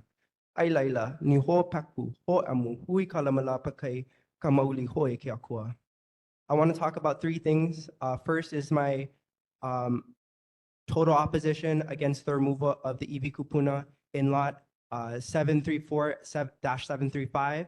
And then I also would like to state again that when there was diagnostics done in May, they were disrespectful of the EV of that place. Second is I want to talk about this coconut rhinoceros beetle, which has now been seen at the Kailua Beach Park and different residential areas. I want to first say that that there is solutions for it, and there are many people talking about it, like David Anthony, who has Aloha Organics. But all of these things happen if we don't do it. All of the pests happen if we don't do anything about it, and I think it is the state's job. The state has decided to poison a lot of these trees, and to be clear, the poison they are using is a neurotoxin, and these trees are not being flagged or people are not notified as to which trees are poisoned. And I think that for all you guys, you should advocate that any tree that is poisoned, that is a neurotoxin and has the potential of death, and whoever applies it has to wear a hazmat suit.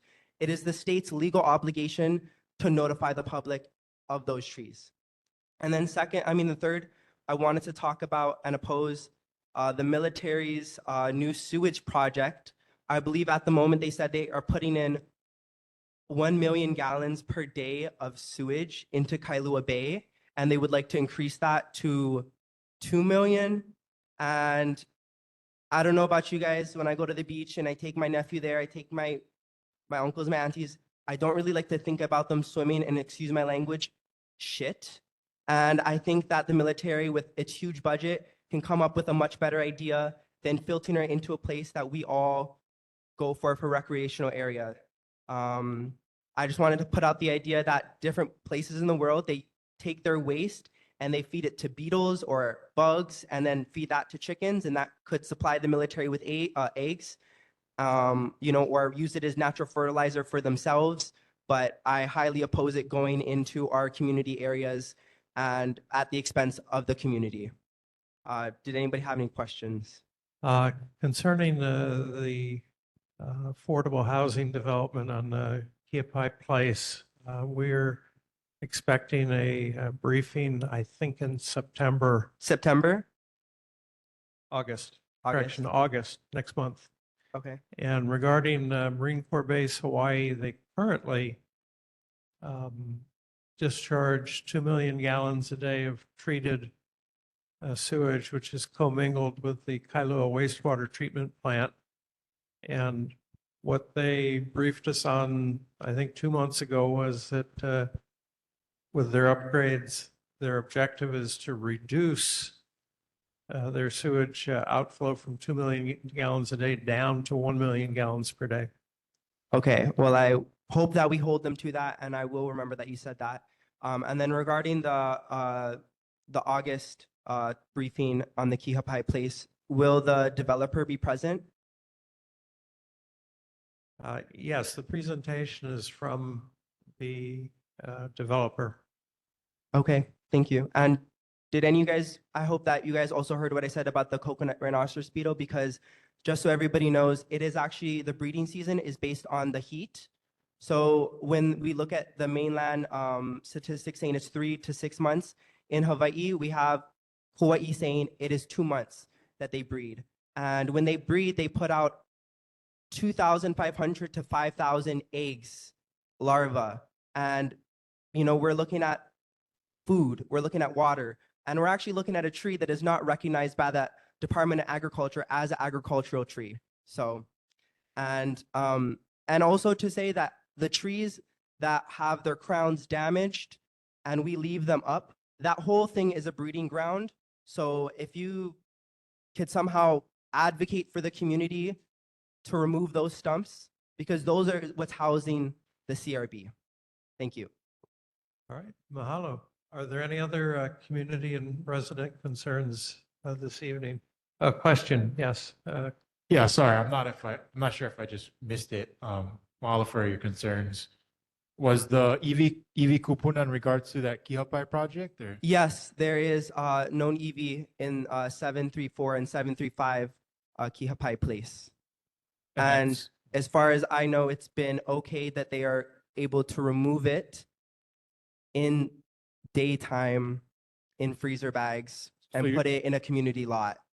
So you're saying that they've already identified EV kupuna? There is already identified, yes. Okay, and have you spoken to the burial council and Shipti as far as what their I mean, plans are as to far as I've relocate it? heard, they've okayed it. So I mean, you know, I mean, obviously someone's getting a check here and someone else is able to say yay for affordable housing for who? So Because if we, as a resident, I want to be clear on what your concern is as far as what you'd like to see happen to these EV kupuna. okay, yes, if the most ideal situation, the EV is allowed to stay where it is because that's where their chosen place of burial is. So that would be ideal. I mean, we can go into the fact that that place is at the end of Kawainui Marsh. So it is also a waterway. There is Auku'u there, Alaikea and Alaiula. So there are native birds there as well that do nest. We've seen them in the back of our apartment. They fly in there. So, I mean, there's multitude of issues and there has been no EIS from that lot. So, I mean, there's many things that I think could go better in that situation. But I mean, maybe to start an EIS and then maybe talking to the neighbors, because 2 months ago, a lot of us did come out and express our opposition. Not just, I mean, they said that if you look at Kihapai Place, it's a one-way road really. And, you know, now we're trying to add potentially, I mean, it's a 40 unit housing, but that's potentially 80 people. So, you know, if there's an emergency, was what my neighbors were saying, how would we get a fire truck there? How would we have police cars there? I mean, the people who live there already, you know, we already have to make sure we malama everybody and, you know, we're not rushing, you know. And second of all, there's KQ who play there every night. You know, they play in the cul-de-sac. So, you know, you get construction there, you ruin that for everybody. You know, it's loud, it's noisy. And now we have somebody who can afford to pay 2,000 plus for a unit, you know, while, you know, for what cost? I understand. Thank you. Yeah. Donna Wong. Okay. Lavani Lipton. I just wanted to know, did you see a cultural practitioner on site? Yes. I saw Alani Apo there. I think that's how you say his last name. He was there the first day that they opened that they started their construction. I don't believe they opened the earth, but from what I heard, he was just telling them to keep your thoughts light, because that's the solution to, you know, with EV. And then everyone's there, all smiles, holding hands, as if that's the proper way to go about it. You know, there are, from what I learned from doing some research, is, you know, you're not really supposed to expose the EV to light, to sunlight. So they're doing this at 7 o'clock in the morning, going till around 6 o'clock at night. So the whole time these spaces are exposed to light. And there was no cultural practitioner present if and when at any point there was new EV or items of personal items discovered. There was nobody present. He was only there the first day. Hi, aloha. Aloha. Thank you so much for your testimony and for coming forth. I really do appreciate it. Going on to the CRB, the coconut rhinoceros beetle, you said that the state had offered a few solutions. Sorry, could you repeat that So last? the state had offered a few solutions for the coconut rhinoceros beetle. Yes, as of right now, the state solution is they puncture the tree, they implant a poison, a neurotoxin. So the poison kills any CRB that bores into the plant as the whole plant becomes poisonous. Not only does this poison the coconut rhinoceros beetle, legally the state is supposed to trim the flowers and the hua, the fruit, but they don't sometimes. And those flowers are actually poisonous to bees and insects as well. So anything that eats those poisons is actually decimated. And I believe there was a study saying that I think we're down like 30% in the honeybees just from the poisons. And I also want to say that from the initial injection, 30% of the coconut trees don't make it. So, you know, it just sounds like a weird solution that if coconut is food that many families rely on, you know, we're going to poison it. And you know what's going to happen? You know, someone's going to eat it and they won't have the money to sue and they're going to be messed up in the head. But then a tourist is going to come, they're going to eat it, they're going to have the money to sue. And all of a sudden, the state's going to say, oh, we just cut them all down, no more coconut trees. So, you know, I think we should be proactive about this. And maybe the last case scenario is injecting food with poison. You know, it has been shown that trees that are fertilized and have been treated with sulfur act as natural repellents to the bugs because the trees are healthier. And also the sulfur, which is like a natural, like Korean style farming method. They go by smell, these beetles. So if you can trick them into thinking, oh, it don't smell like coconut, they'll rather go somewhere else, you know. And then there's also netting and personal traps that, you know, I've been made aware of. Yeah. Thank you so much. Yeah, Sorry, thank Chair, I you. have a follow-up. Oh, you have a follow-up? Yeah. Is Oh, that go- okay? Go ahead. Just wanted to know, going off of, you know, stayed in this coconut rhinoceros beetle realm, have you ever been affected by the little fire ants in Kailua? And I know that there are some test kits that were sent out by the state. And I just wanted to know if you found any of those resources successful. I didn't ever find red fire ants in Kailua, but when I was working in Wailupe, I did find little fire ants there, and I sent a sample to whoever the company was, but I never followed back up on that. And just out of curiosity, how long ago did you send that sample in? Maybe 3 years ago. Thank you. Yeah. Yeah, and there's a laboratory here in Kailua that processes the little fire ant samples. Okay. Any other questions? Okay, we've got one more person who's been. And then I just wanted to thank you guys for your time, and also I wanted to thank Donna Wong for advocating for the trees of that potential dog park. Thank you guys. Mahalo. Yes, ma'am.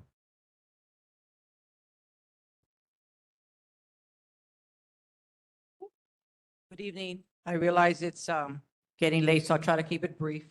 The subject that I wanted to bring up is the Kailua Complete Streets, the proposed improvements, in particular Keolu Drive, that runs from about Hui Street all the way up to, I believe, Aka'awa, where the width of the road is 40 feet.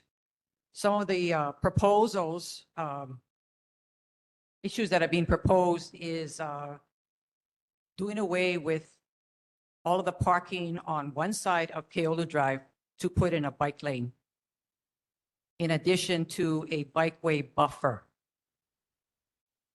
The majority of the residents in the area that were contacted regarding this issue do not want the bike lane because of the narrow road, that part of Keolu Drive, which is the older part of Keolu Drive. In addition, the bikeway buffer is going to create a potential hazard for residents leaving their homes because they're going to have to navigate around the bikeway buffer, most times swinging into oncoming traffic to get out of their residence. Also, they are proposing with these improvements to narrow the street to 10 feet.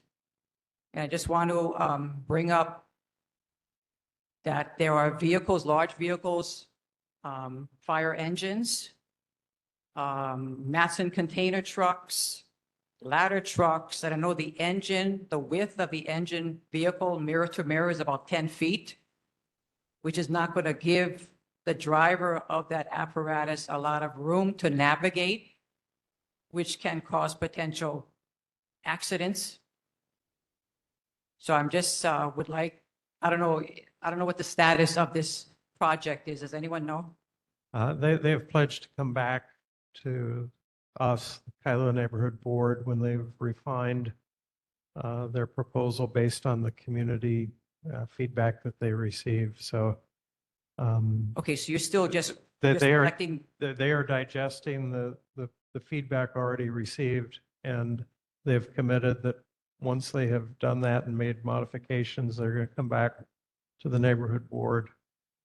So it's an ongoing process. There'll be more opportunities to comment and provide, Okay, this kind of detailed feedback. thank you. And then one of the other issues is the raised crosswalks, which I'm all for. However, one of the proposed raised crosswalks, which is near, what street is that? Not Hui Street, but the street next to that. There are, all of the utility poles are on one side of the street. So all the service drops are coming over the street onto our side where we live. So taking into consideration the height of these large vehicles that traverse up and down Kailua Drive, for them to take that hump, they could very easily snag someone's overhead service line and rip it down. We're talking about electricity, cable, Wi-Fi, so Yeah. forth. Yeah, I think they have a protocol that takes that into account. But if you talked to the Complete Streets administrator? Not yet. This is the first I've become aware of it.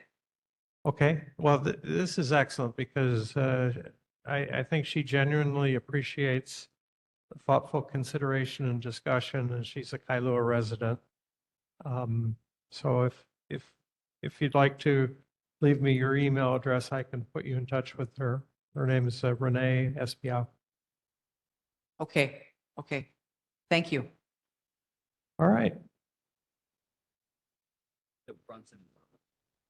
All right, online, Brunson Azama. Thank you. Thank you so much, Chair, for recognizing me. I just wanted to chime in regards to the affordable housing project that was brought up earlier, the 734-735 on Kihapai Place. Just because of after hearing that other resident chime in, I'd also like to request if the board, as part of the presentation that's coming next month in August, to include if the presenter could also include like why they were exempt from an EIS, and even if there was a government reasoning for that or agencies that allowed that, like I feel like they should be present too, because I have a real issue with when due process is avoided in the same way we're paying respects to the development that's happening in Kalaheo. I think that's an important subject to avoid any other longer term impacts down the line.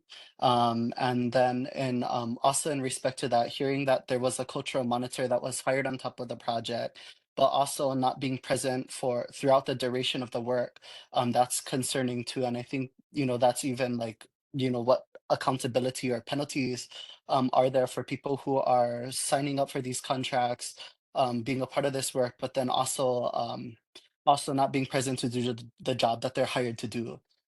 So that's another concern if we're really talking about burials and cultural sites as well. Yeah, thank you. Yeah, we will forward that interest on to the presenter so they can address it. Thank you. Yes, sir. Hi, my name's Chris Evans, and I just wanted to second what David Pound had said about the Kalaheo Hillside ongoing project up there and add a couple things. One is that I think a number of us, or at least myself, really discourage any development up on the hillside. The land has got lots of problems. I have a house up there. I've spent over $200,000 just doing repairs because of foundation work and the clay soil. So it's not a great place to build. I'm sure DHHL would love to build up there, or anybody, but as we've heard from us at this meeting and many other meetings, that there's numerous problems with the infrastructure of the residential area in the hillside, the runoff, and a lot of this falls to even just what Geolabs did. You know, we heard that when the city was going to pass this land over to Department of Hawaiian Homelands, that, you know, everything would be followed, all the rules and stuff. But the first thing that came up was, you know, Geolabs said they were going to go up there and basically get their samples by trails, you know, and they ended up digging out 30-foot wide dirt roads. And then nothing would have happened if none of us had complained. A number of us complained. So yes, they went up there and then they did the follow-up with the burlap and the soil socks and all of that stuff. But, you know, it just seems like we have to keep going on and on with, you know, just following every little step. So we do appreciate your guys' interest, and that if you can have people from Geolabs or Department of Hawaiian Homelands or city and county so that we can be updated on this, that would be great. Okay, thank you. Mahalo. Okay, as a reminder, we do have two presentations tonight. Are there any other resident and community concerns online? Okay.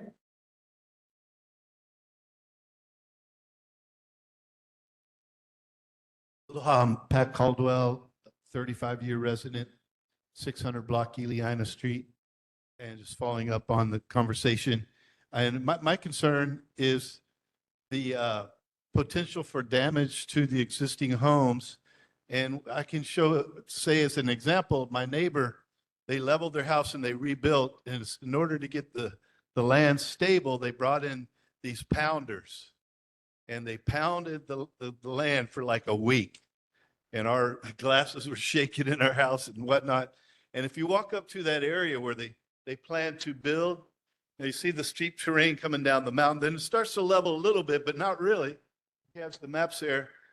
Basically, just envision this room right here is one mound, and then there's a valley, and it's quite irregular. These mounds are about at least as high as these ceiling fans.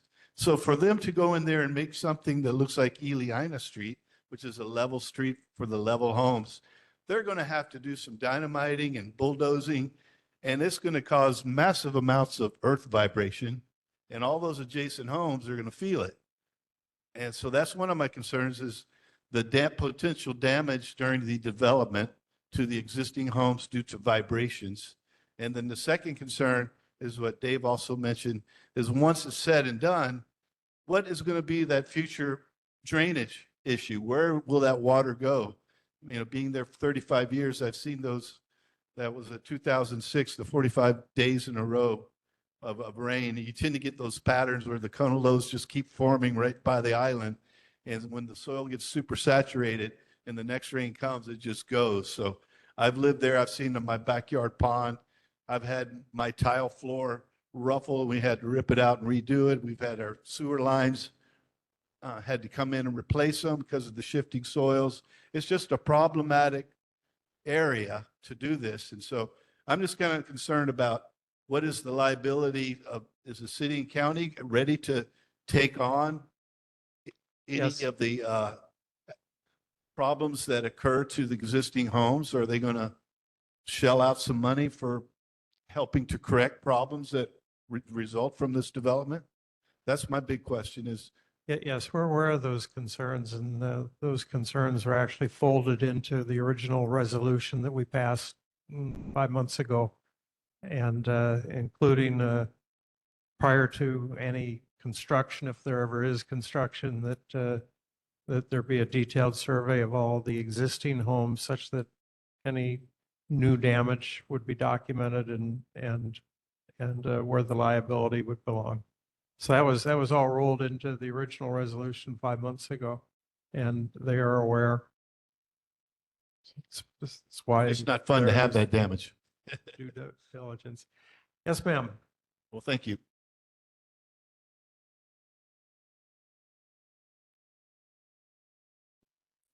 Aloha, Kako. My name is Sarah. Whoops. I live at 639 Iliaina Street, right on that little corner there. That would be the corner, right, Mackay, of the right of way, the first house. So actually, my comments are directed more at the people in favor of this project. I don't know if anybody here is in favor of it. I don't see our representatives. I don't really know everybody who is here. But I think, first of all, I appreciate your support very much. Second of all, as a Luahine, I say what I mean. I say what I want. I don't mince words. So I am very concerned about how this project began. It's an egregious beginning. What GeoLab did, who gave them that permission to do that? Who said, okay, you don't have to respect or regard any houses down there. You can do what you want. You can take out all the vegetation. What the heck? It doesn't matter. What does that show for their consideration regard of those of us who live there? And I'm right there. I'm the one, because when that water comes down, and it's happened, it comes down and it likes to go downhill. It turns right where I am, and plops itself right in front of my house. So what a beginning this is. What a way to build trust. Here we are, Kalaheo Hillside residents, primary stakeholders in this project. And we're not exposed to any information. Nothing's told us. We have to watchdog ourselves everything. It's a horrible beginning. And what does it portend for the rest of the project? I hate to think about it. If people were here that are in favor of this project, I would like them all to imagine themselves as living in my house, living at 639 Iliaina Street. And I would like them to imagine that their most cherished friends and relatives live on those 2 blocks that will be impacted, that will be right downhill of that development. And I would like to know how they would feel about this if they were living in my house and their cherished friends and relatives were living in those houses there. I would like to know how they would feel about this project. Again, thank you very much for your support. And I have to say, thank you for listening and for being there for us, because this is a very disturbing project. Thank you very much. We fully understand and appreciate the concerns, and certainly appreciate the due diligence on the part of the neighborhood residents in pursuing this. Okay, we have other items on our agenda tonight. We move on to mayor and governor reports. Mayor Rick Blangiardi's representative. We did have Jim Ireland with us, but I think he had to move on. So Governor Josh Green's representative, Aaron.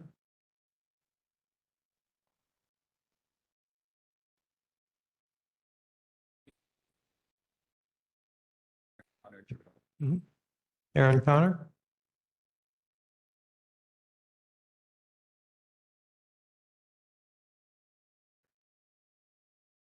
Okay, Aaron, we'll come back to you if,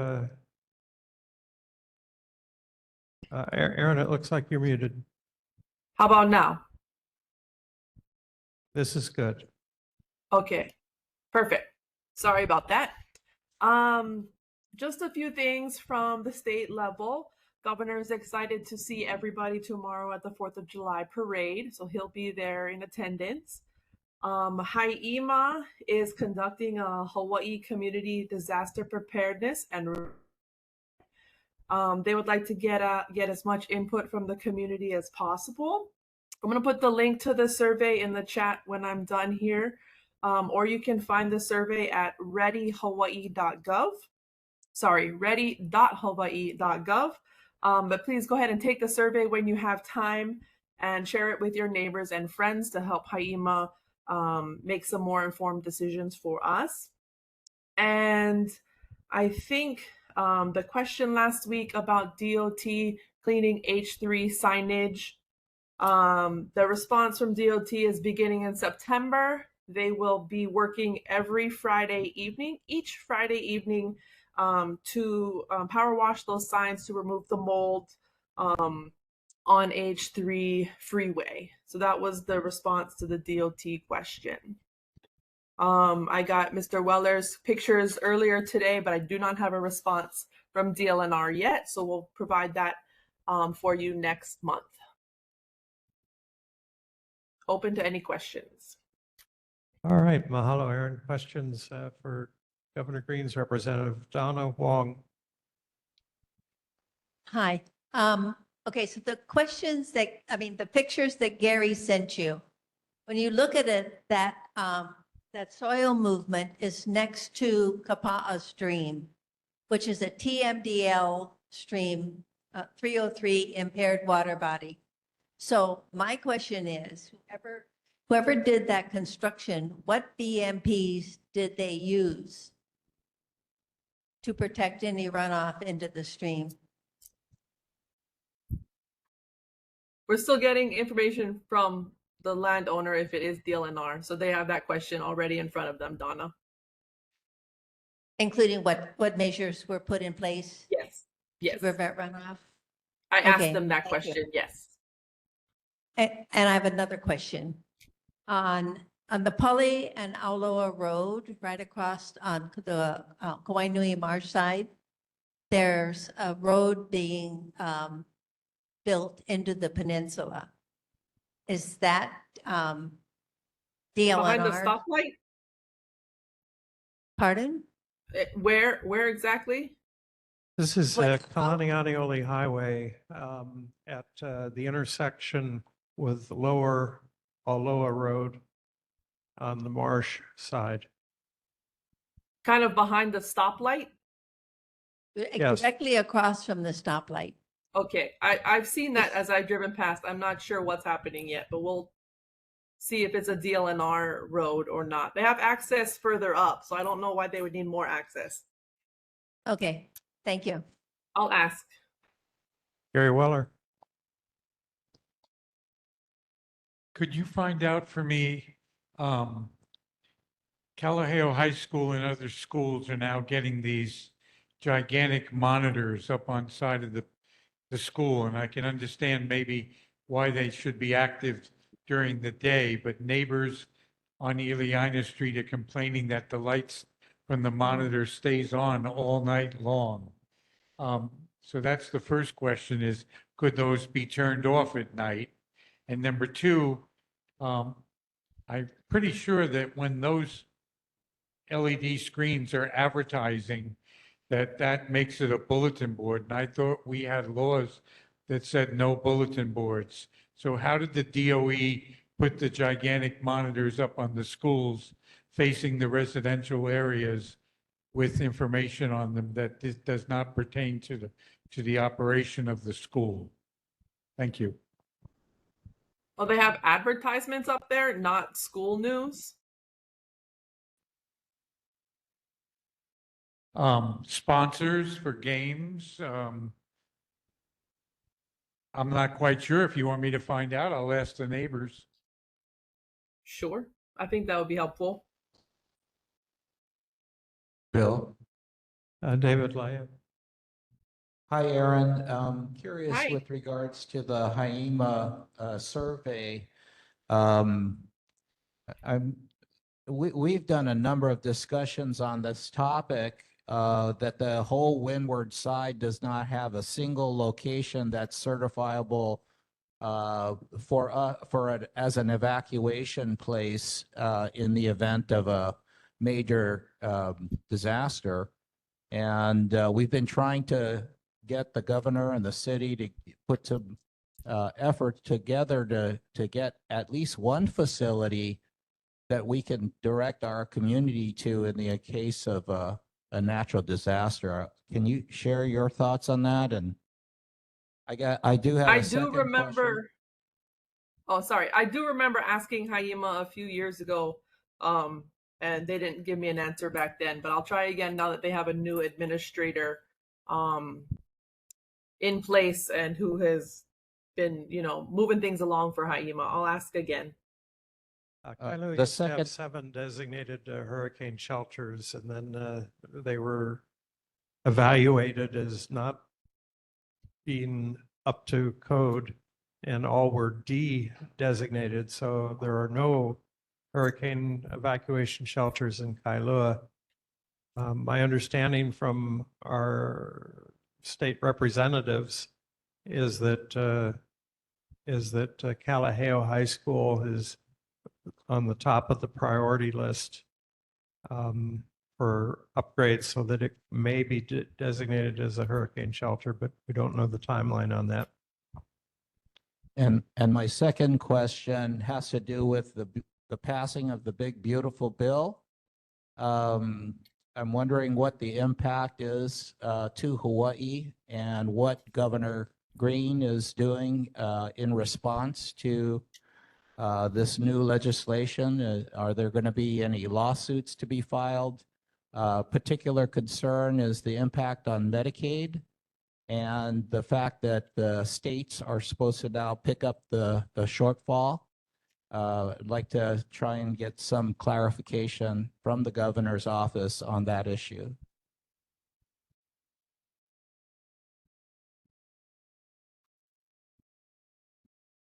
I'll find out what some next steps are. I know that they put out a statement this morning after the passage, and the attorney generals have been working hard at all sorts of lawsuits from the federal government since February. So we'll see if they have some new ones coming up that will be a big impact to Medicaid, in addition to rural hospitals and clinics throughout Hawaii. So we'll see what I can provide for you next month if Governor can provide some updates to us on this issue. Okay, mahalo. Other questions? Online? Any audience questions? All right, mahalo, Aaron. Happy 4th. Thank you. Happy 4th. Next topic, our elected official reports. Leading off tonight is Representative Lisa Martin.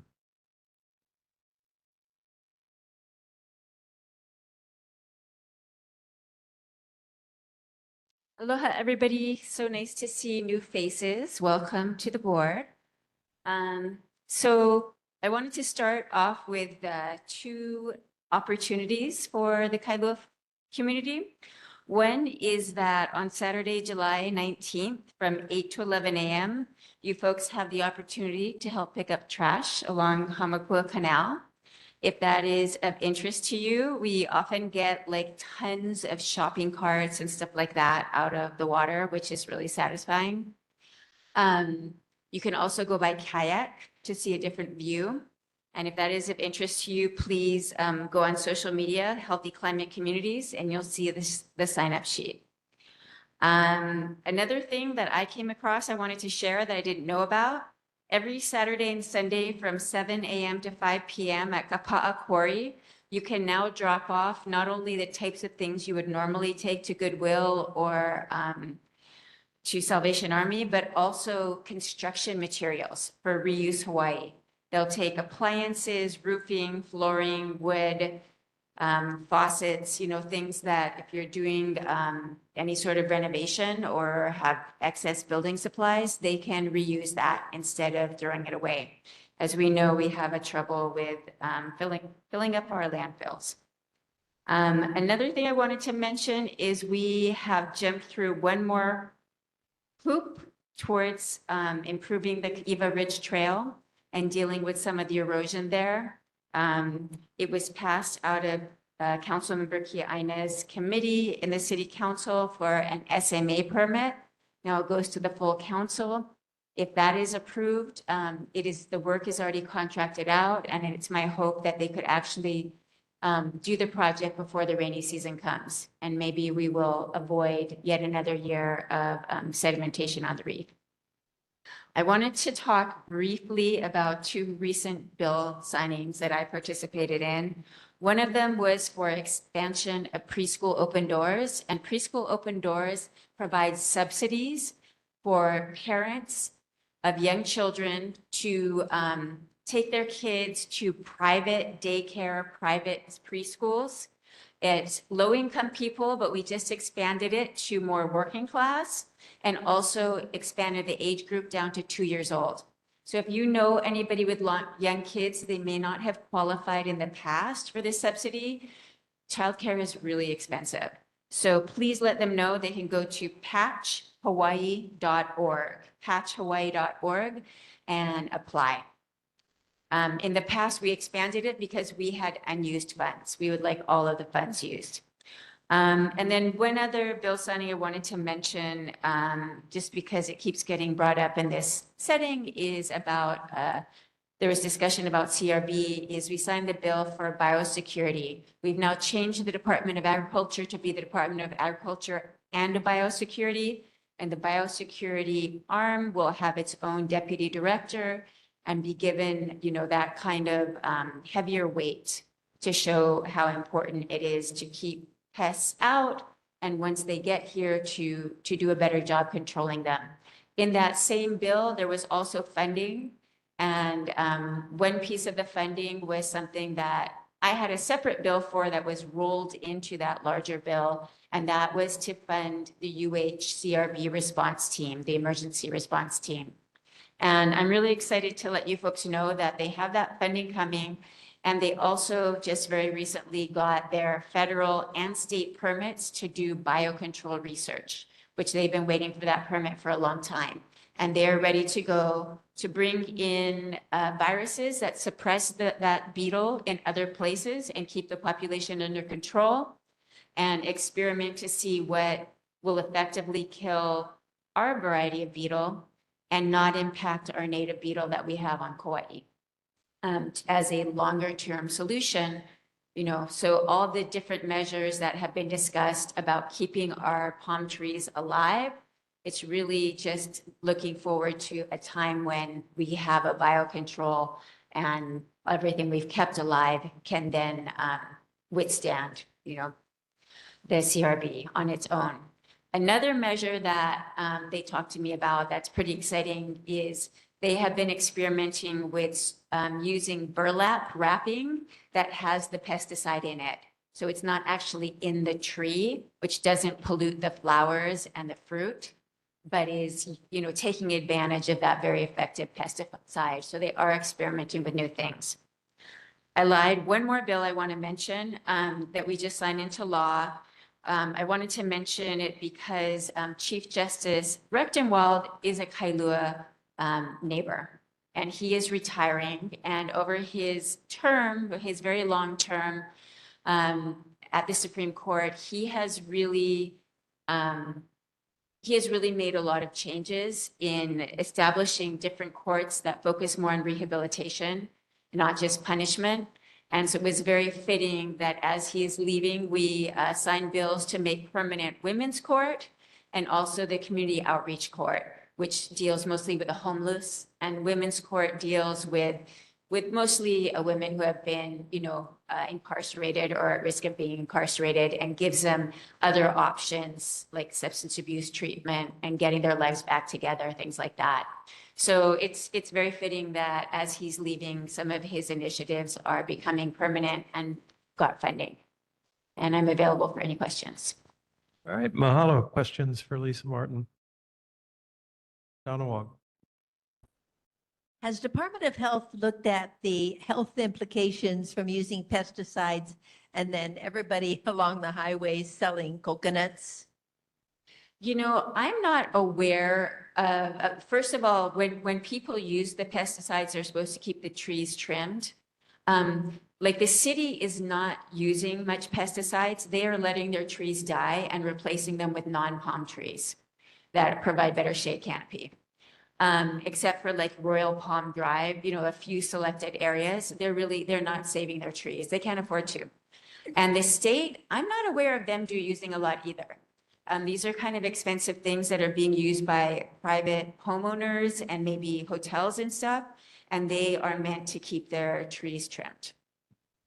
Yes, but you see these people selling the coconuts on the side of the road, and there's no way to tell if they're been treated with, the tree's been treated with pesticides or not. So is I that- think it's really expensive to do the injections are like $160 a tree. The people that do that are trimming their trees. Oh, They're not available for harvesting. They're in people's private property. Okay, good, thank you. Yes. Evan Weber. Aloha, Rep Martin. Mahalo for your longstanding and continued advocacy around the Kiva Ridge maintenance work. Glad that it's moving forward again. As that does move forward, I had a question from a resident that you might either know the answer to, or since you're very involved in the project, could maybe support with. But it was just basically about access for cultural practitioners and lineal descendants during the maintenance work. And then just to follow up on the question from Donna Wong, I think just many of us are concerned about the potential impact of the pesticide use. So good to hear about the kind of updated burlap thing. But I think to the extent that you can be an advocate in pushing for kind of more natural or safe solutions, I think all of us will appreciate that as well. Mahalo. So I think there was a question in there about Kaiva Ridge Trail. I know that there is permanent access for cultural practices.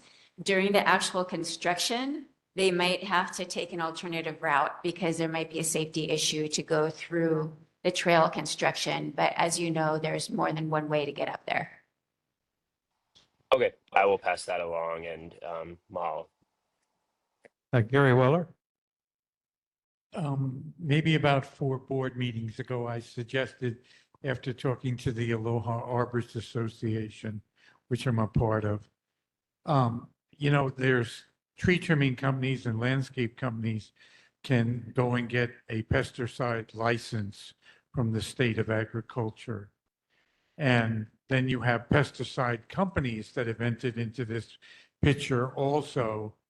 And I had suggested that, that rat guard that they put around the coconut trees, if in the next session that you could pass some kind of a law or that those plates have to be changed out with a warning signal that those trees have been treated, which is systemic or whatever they use, because even Safeway now is getting their organic coconuts from vendors all over the island.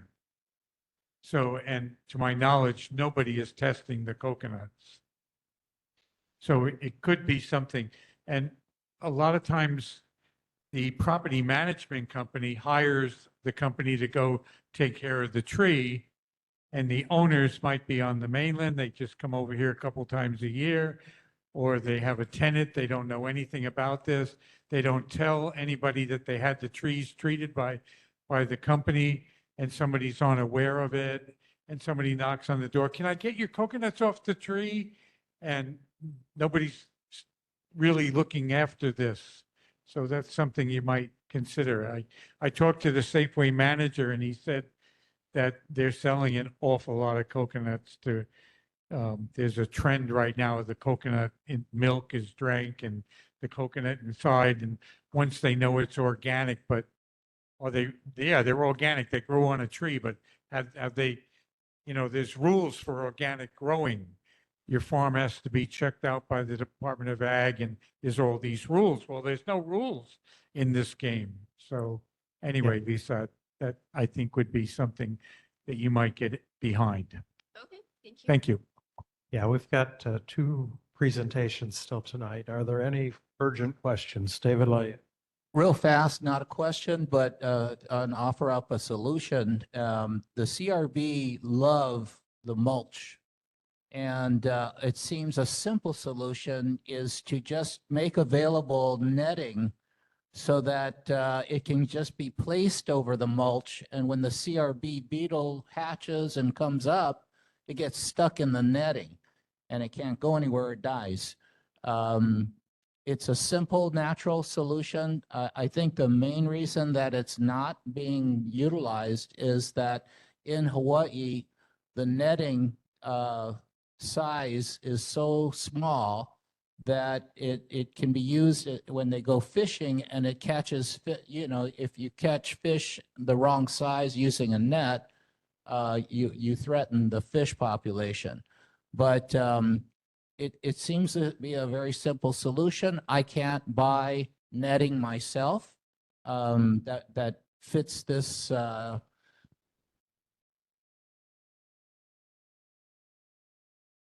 I got it. So I have bought that netting. You can buy it online. Because I manage a forestry project, so I got it to net our trees out there. We are part of that same bill that I mentioned. We are going to provide supplies for free to palm owners to manage their own trees. And that could include netting, it could include pesticide. So, and once they develop this burlap stuff, it could be that as well. So that would be training and supplies. I just want to make it easy for people to save their trees until such a time that, could be for traps as well. So just help people save their trees until such a time that we have a biocontrol.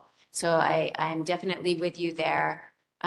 There's a lot of education about not having mulch piles, but we have used netting on the ground as well as in our trees. And yeah, people could use it both ways. Once the money gets released by the state, we can start that program up right away because they're ready to go. Thank you. Okay, mahalo. We need to move on. In the interest of time, I won't, if Senator Chris Late, Representative Scott Matayoshi.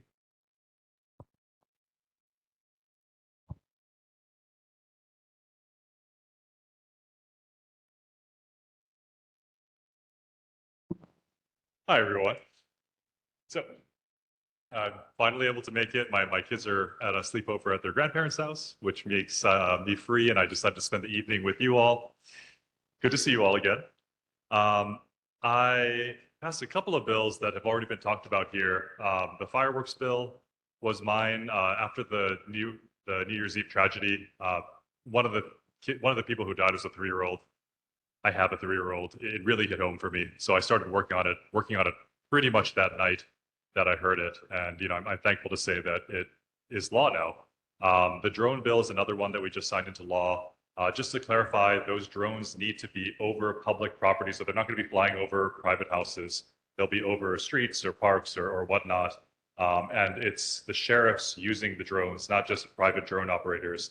And when they see the fireworks being shot off, they can direct HPD. It'll create probable cause for HPD to go to that house and ask them what's going on. So it's not like a Big Brother huge net over all of our houses. This is just kind of a monitoring program to better direct police, more like a force multiplier. The fireworks bill really simplifies aerials. So instead of having to find the casing and see how much gunpowder might have been in there and send it to a lab, now anything that goes 12 feet or more above the ground is an aerial. That's it. Creates a lower level of citation, so it's more like a parking ticket. So I don't need my neighbor to testify in court, because neighbors don't like doing that, especially against the guys who are firing off those illegal fireworks. Tend to be your spicier neighbors. So now a police officer can just issue the ticket, $300, done, just like a parking ticket. So that'll make enforcement a lot easier and proving it a lot easier. They can't ask for a jury trial or anything like that. Bill does a lot of other things. I don't want to get too much into it. It does elevate certain penalties too. But I don't want to take up too much time. Another bill I passed was for sting operations. So same thing for fireworks, funding sting operations, both the buyer and the seller side. I honestly want people to be afraid to buy or sell illegal fireworks because they're afraid it might be a cop on the other side. And when you have a sting operation, you can collect all the evidence you want, right? Because you're setting up the whole thing. So I'm hoping that'll kind of chill the market. Not a silver bullet, but I'm hoping that it'll make a difference in the market. We passed free school meals for people who qualify for reduced lunches. We passed a condo insurance program, condo loan program so if you have a condominium, please have them look into that. It could really help in your insurance and your monthly bills. And lastly, I passed a cannabinoid bill too. So all the illegal products that are being billed as hemp products, but actually have high THC content, now it gives the Department of Health the ability to go in and actually seize it all and shut it all down. So that should be stopping fairly soon in our communities. And lastly, I just wanted to thank Rep. Martin for her work on the biosecurity measures. She really is one of our experts in the state legislature on it. I always turn to her for direction and advice on how to approach this issue. But she's really been the champion in that building for all the little fire ant, coconut rhinoceros beetle, a lot of the biosecurity measures. So big thank you to her for her work in that. I hope you asked all the hard questions to Rep. Martin and have nothing left for me. But if you have any easy ones, I'm right here. All right, questions for Scott Matayoshi? Online, audience questions? Evan Weber. Aloha, Rep. Matayoshi. Mahalo for being with us. Yeah, just a quick clarifying questions on the fireworks bill. Mahalo for sharing more information on that. Two things. One, is the authority around the drones year round, or is it around certain times of high activity? And then second question, if the drones, basically what's seen with the drone footage, can they only enforce or give tickets for fireworks related things, or if they see other things that might be criminal or civil activity, do they have the authority to do things with that via the use of drones as well? My understanding is that, well, I'll answer your first question first. It's all year round, but practically we don't have year-round fireworks, right? I mean, even 4th of July isn't nearly as bad as New Year's. So I would say the months before and after New Year's are probably going to be the hot spots where we actually send them up.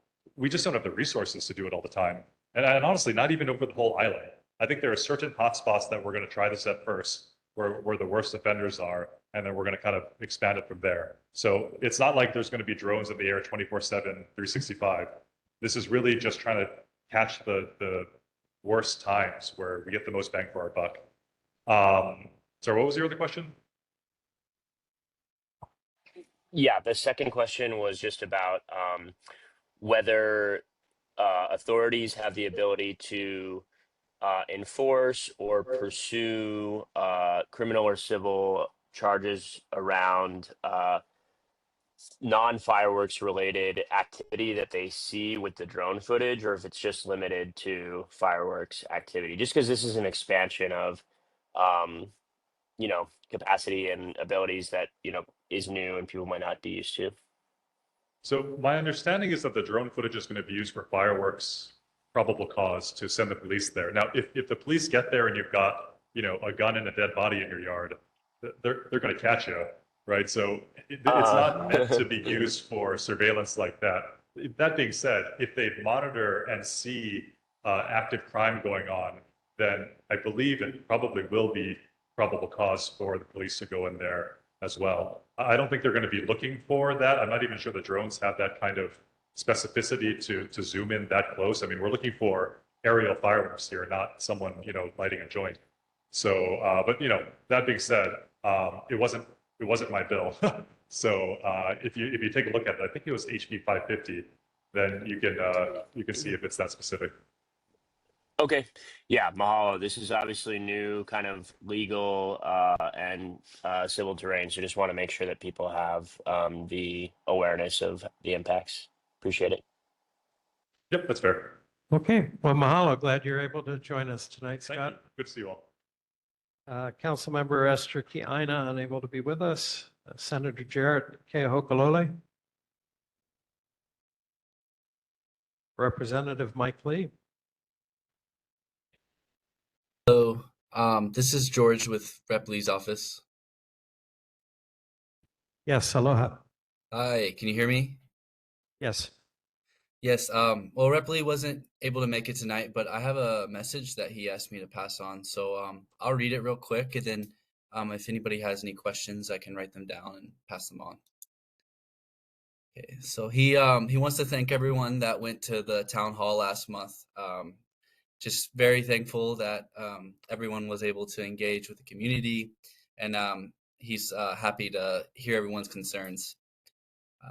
So that's point one. And then there's also going to be another legislative town hall just for specifically for his district of District 50.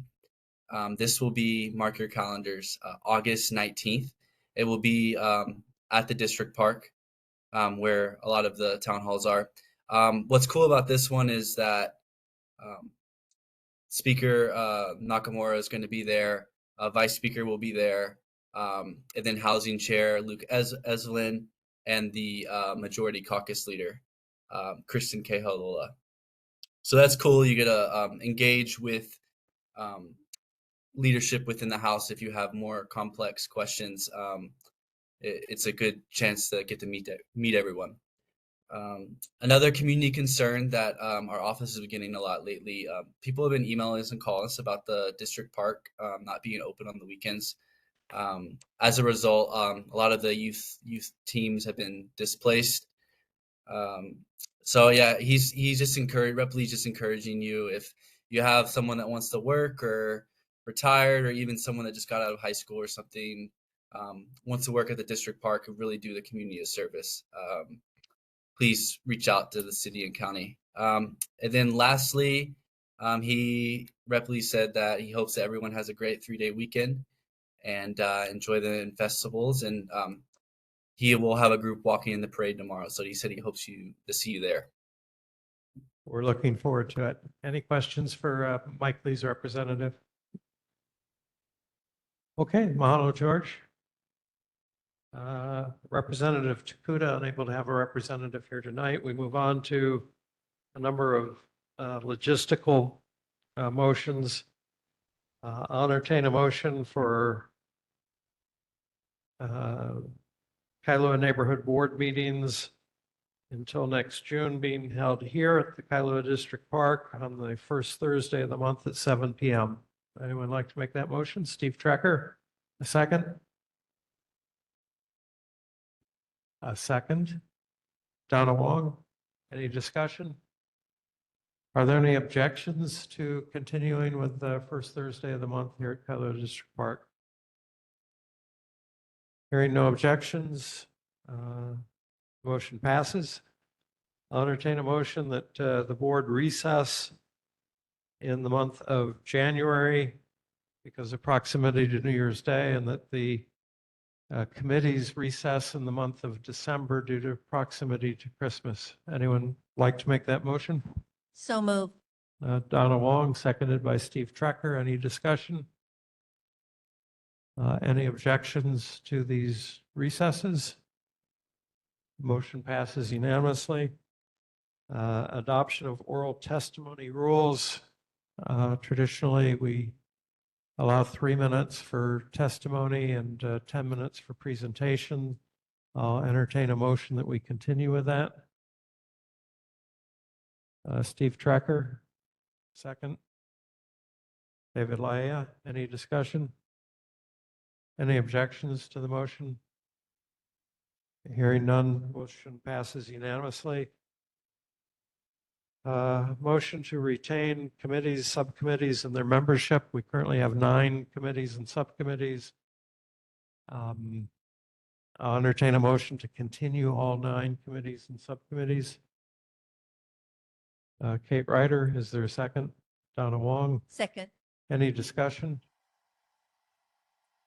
Okay, call for the vote. Any objections to continuing with the 9 committees and subcommittees? Sorry, Bill, I just had a clarifying question. This is Evan Weber. Yes, Evan Weber.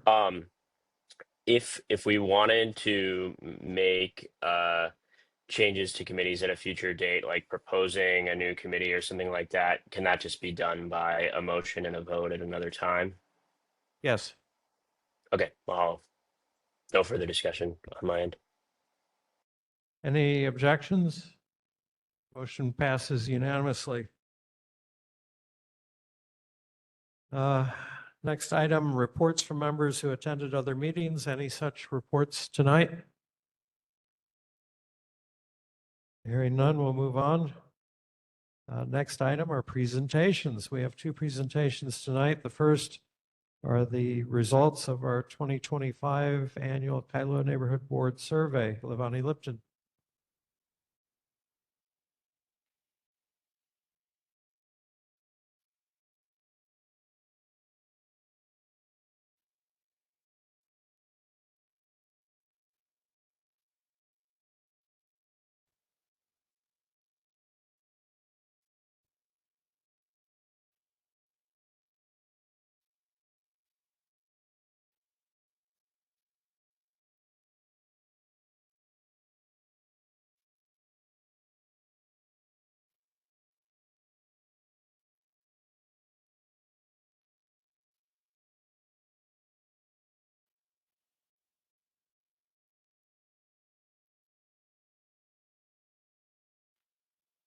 No, it's on my computer.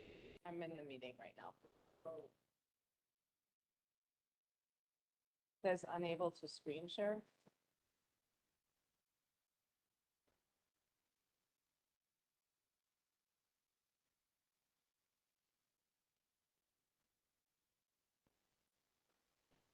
It's on a PDF, but I also, I don't know why it's not allowing me to share it. Do you have to change your settings to allow anyone to share it?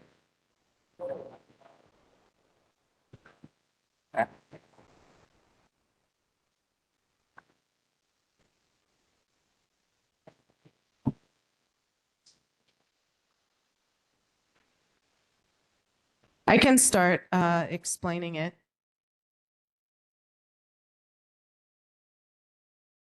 Okay. Sorry, everyone, you can't see my WebEx. It's not the same as Zoom. I wonder, I'll try one more thing. Anyway, we've done for the last several years an annual survey at the I Love Kailua Town Party. Do you have the PDF version? You don't have it in the folder? Oh.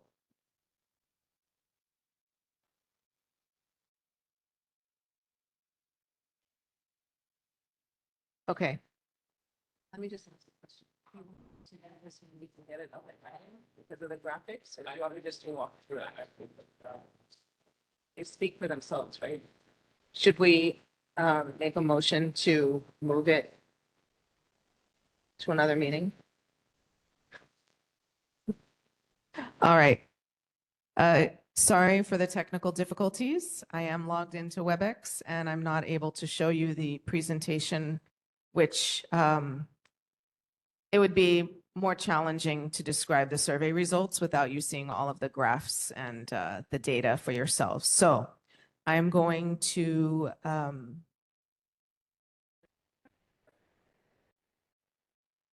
I would like to recommend that we table this presentation for this meeting, as we're also short of time, and continue it at the August meeting.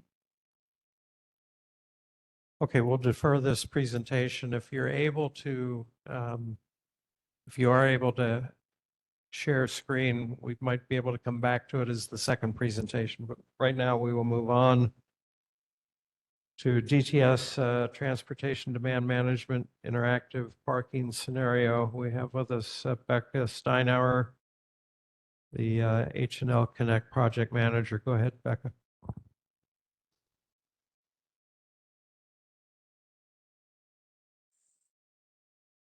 Aloha, thank you for having us today. With me is Max Kalhammer, and I'm going to let him do an introduction. Aloha, everybody. It's a pleasure for us to be here to be presenting to you about the TDM program in Honolulu, which is called HNL Connect. And TDM stands for Transportation Demand Management. And the definition of transportation demand management that I like to use, and hopefully if we were ever to proclaim a TDM week, we would say that transportation demand management means the use of strategies to inform and encourage travelers to maximize the efficiency of a transportation system, leading to improved mobility, reduced congestion, and improved air quality. So what we're doing tonight is just telling you about what we've been up to lately to execute our early implementation of the 2023 Honolulu TDM plan. And with that, I'm going to hand it over to Becca Steinhauer, who's our TDM program manager. Thank you. Thanks, Max. So I wanted to first start talking about our current initiatives and projects that we have in the works right now. So we are currently in the process of forming a steering committee that will help establish the program as well as guide, hopefully promote adoption and education and engagement within the community. We're also at the tail end of launching our first restricted parking zone program in Kalihi Valley. And that is aimed to help improve parking management for residents and businesses in that area. We are also going to be launching a mobile and web TDM application, which will kind of act as a unified center for most of our initiatives under the H&L Connect program. We also are we have ongoing marketing that includes social media posts that we're doing weekly. And we're trying to educate the community about different things like the certain bus routes, Skyline, and other forms of transportation like Beaky and things like that. In the wheelhouse of our ongoing marketing, we also have an annual marketing campaign and travel challenge that will line up with the second Skyline opening that's happening in October. And just to dive a little bit more into the campaign for our yearly campaign, the concept is we want people to change people's thinking about taking transportation. So what seems like a trip might be too far, too complicated to hop on the bus or Skyline or even on your bike versus driving, it really isn't that hard. And we're just trying to pass along the education and, teach everybody. Along with that campaign and that thought, we want to compare the negatives and positives of not the negatives of transportation, but the negatives of single occupancy vehicle trips. So sitting in traffic, you can't do anything versus you're on the bus, you can look at your phone, you can read a book, you can respond to emails. So we just want to show the pros and cons between the two. And we also understand that asking drivers to stop driving altogether is unrealistic, but we think asking them to consider driving less is something that we can all do. And so we just want them to look at different ways that they can, change how they move around the island. And, it may not be when they drop their kids off to school, but it could be when they go to the beach or go to the grocery store, just different ways that they can impact their life with the change of transportation. And the main concept is open the door to more pauhanas, going to the beach, going to work, things like that. And so this is just an example of an out-of-home concept that we drafted. And it's an elevator door. You have the doors to the bus. And as the bus opens, you show somebody at the beach, open the door to more beach days. So we just want to show the fun side of transportation. And then other planned TDM initiatives that we have in the works, city employee TDM, which includes education and ongoing transportation options, as well as an annual travel survey to city employees.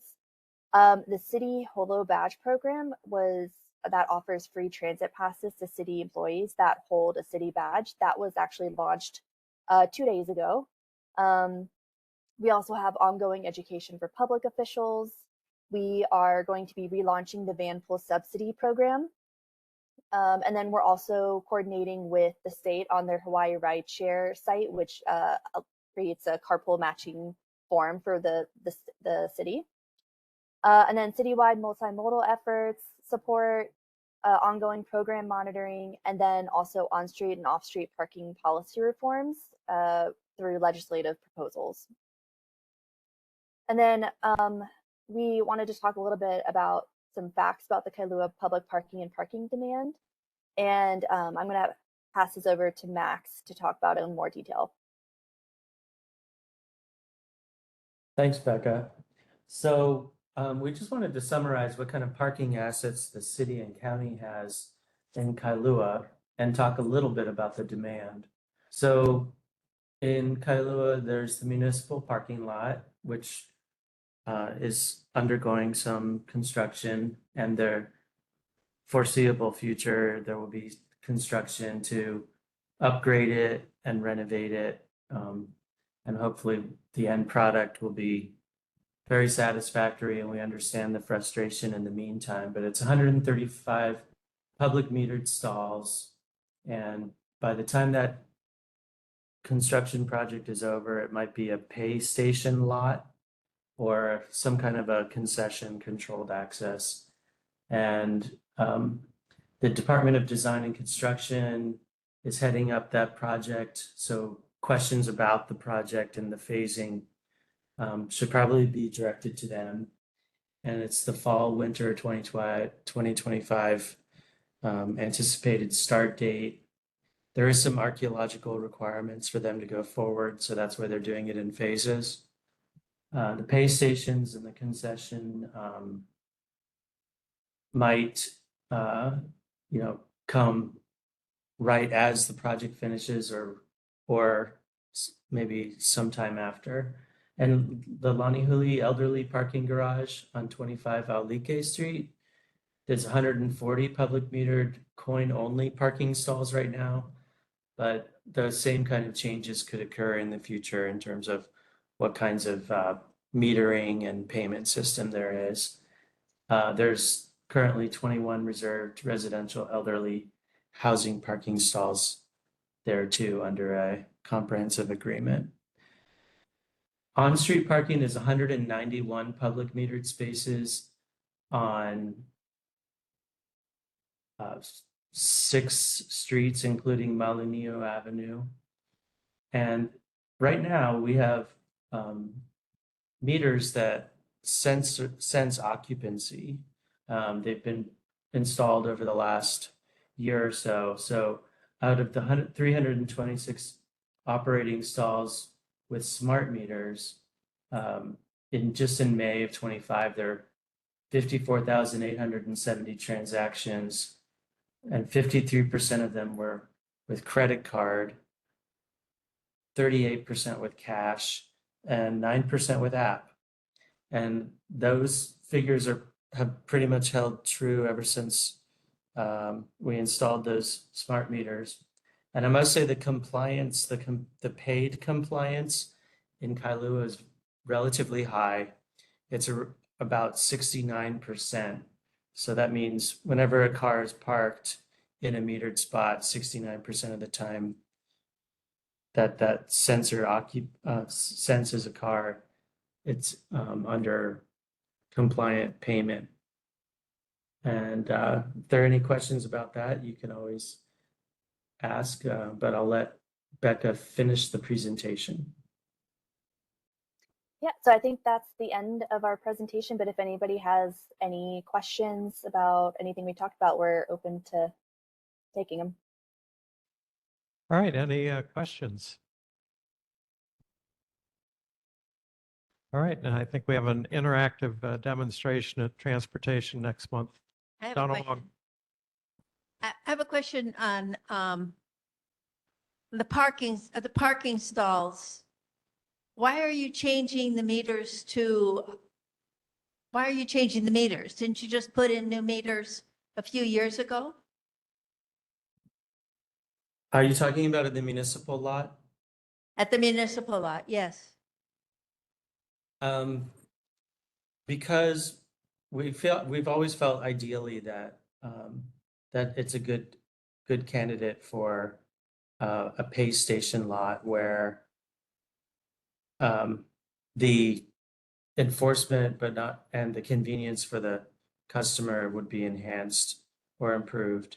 And if we ever harvested those meters, we would use them somewhere else, probably. But it's not set in stone. That's just what is in the designs for the construction project. Okay, when do you expect the project to start?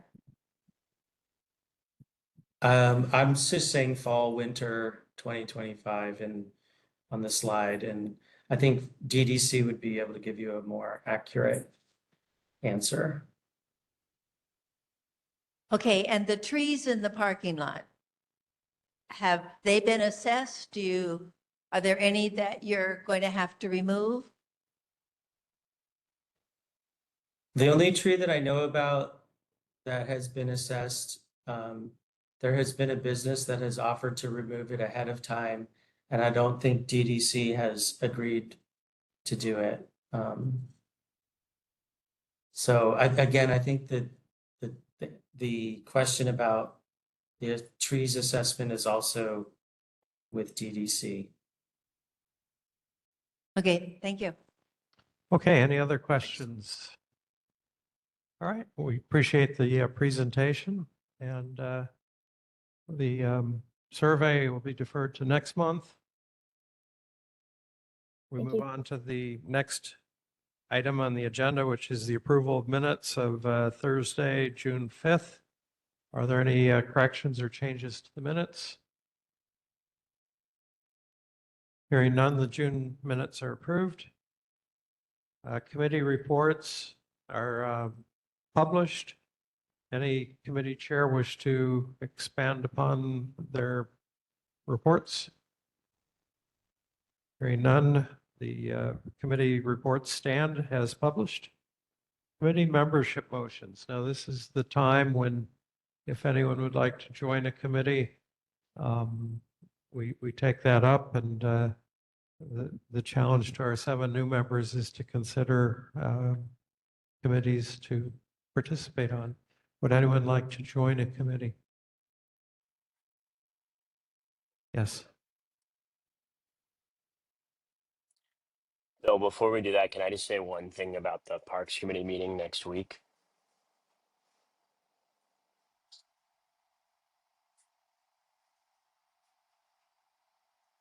Okay, Jeremy would like to join public safety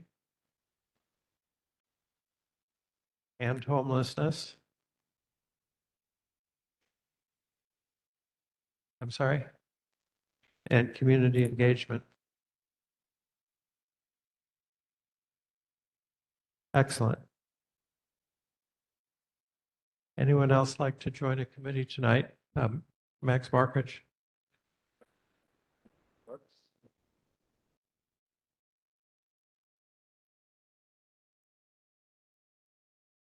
All right, excellent.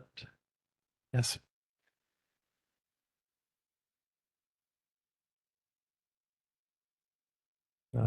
Muli would be public safety, public health, civil defense, and parks. All right, excellent. Yes. Bruce, public safety? Yes, Clea?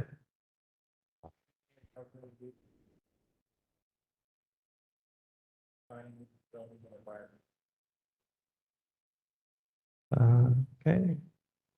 Kalama community engagement and PZ&E.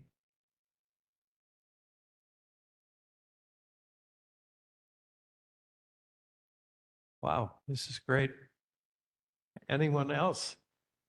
Transportation and zoning, please.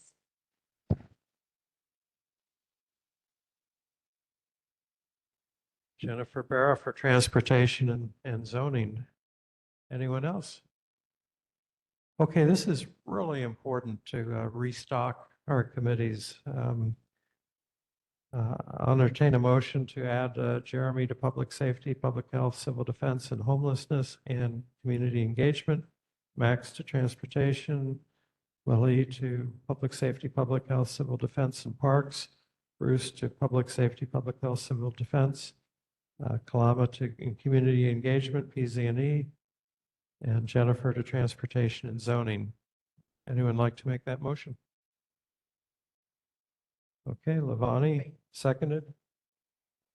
Donna? Any objection? Hearing none, motion passes. Congratulations and mahalo.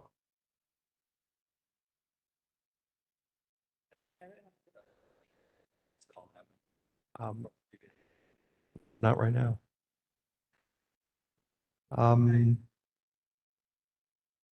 Chair's report, committee agendas for August are due to the chair by July 27th. For the 4th of July parade tomorrow, if I could just see a quick show of hands of people who will be in the parade.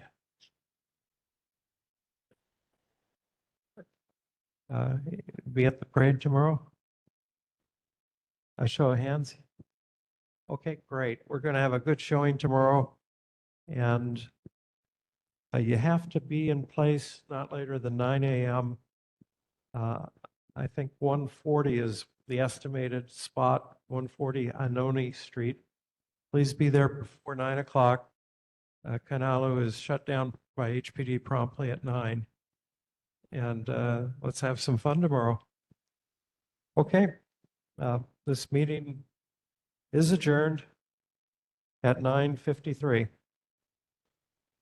And we have a tight timeline on being out the door before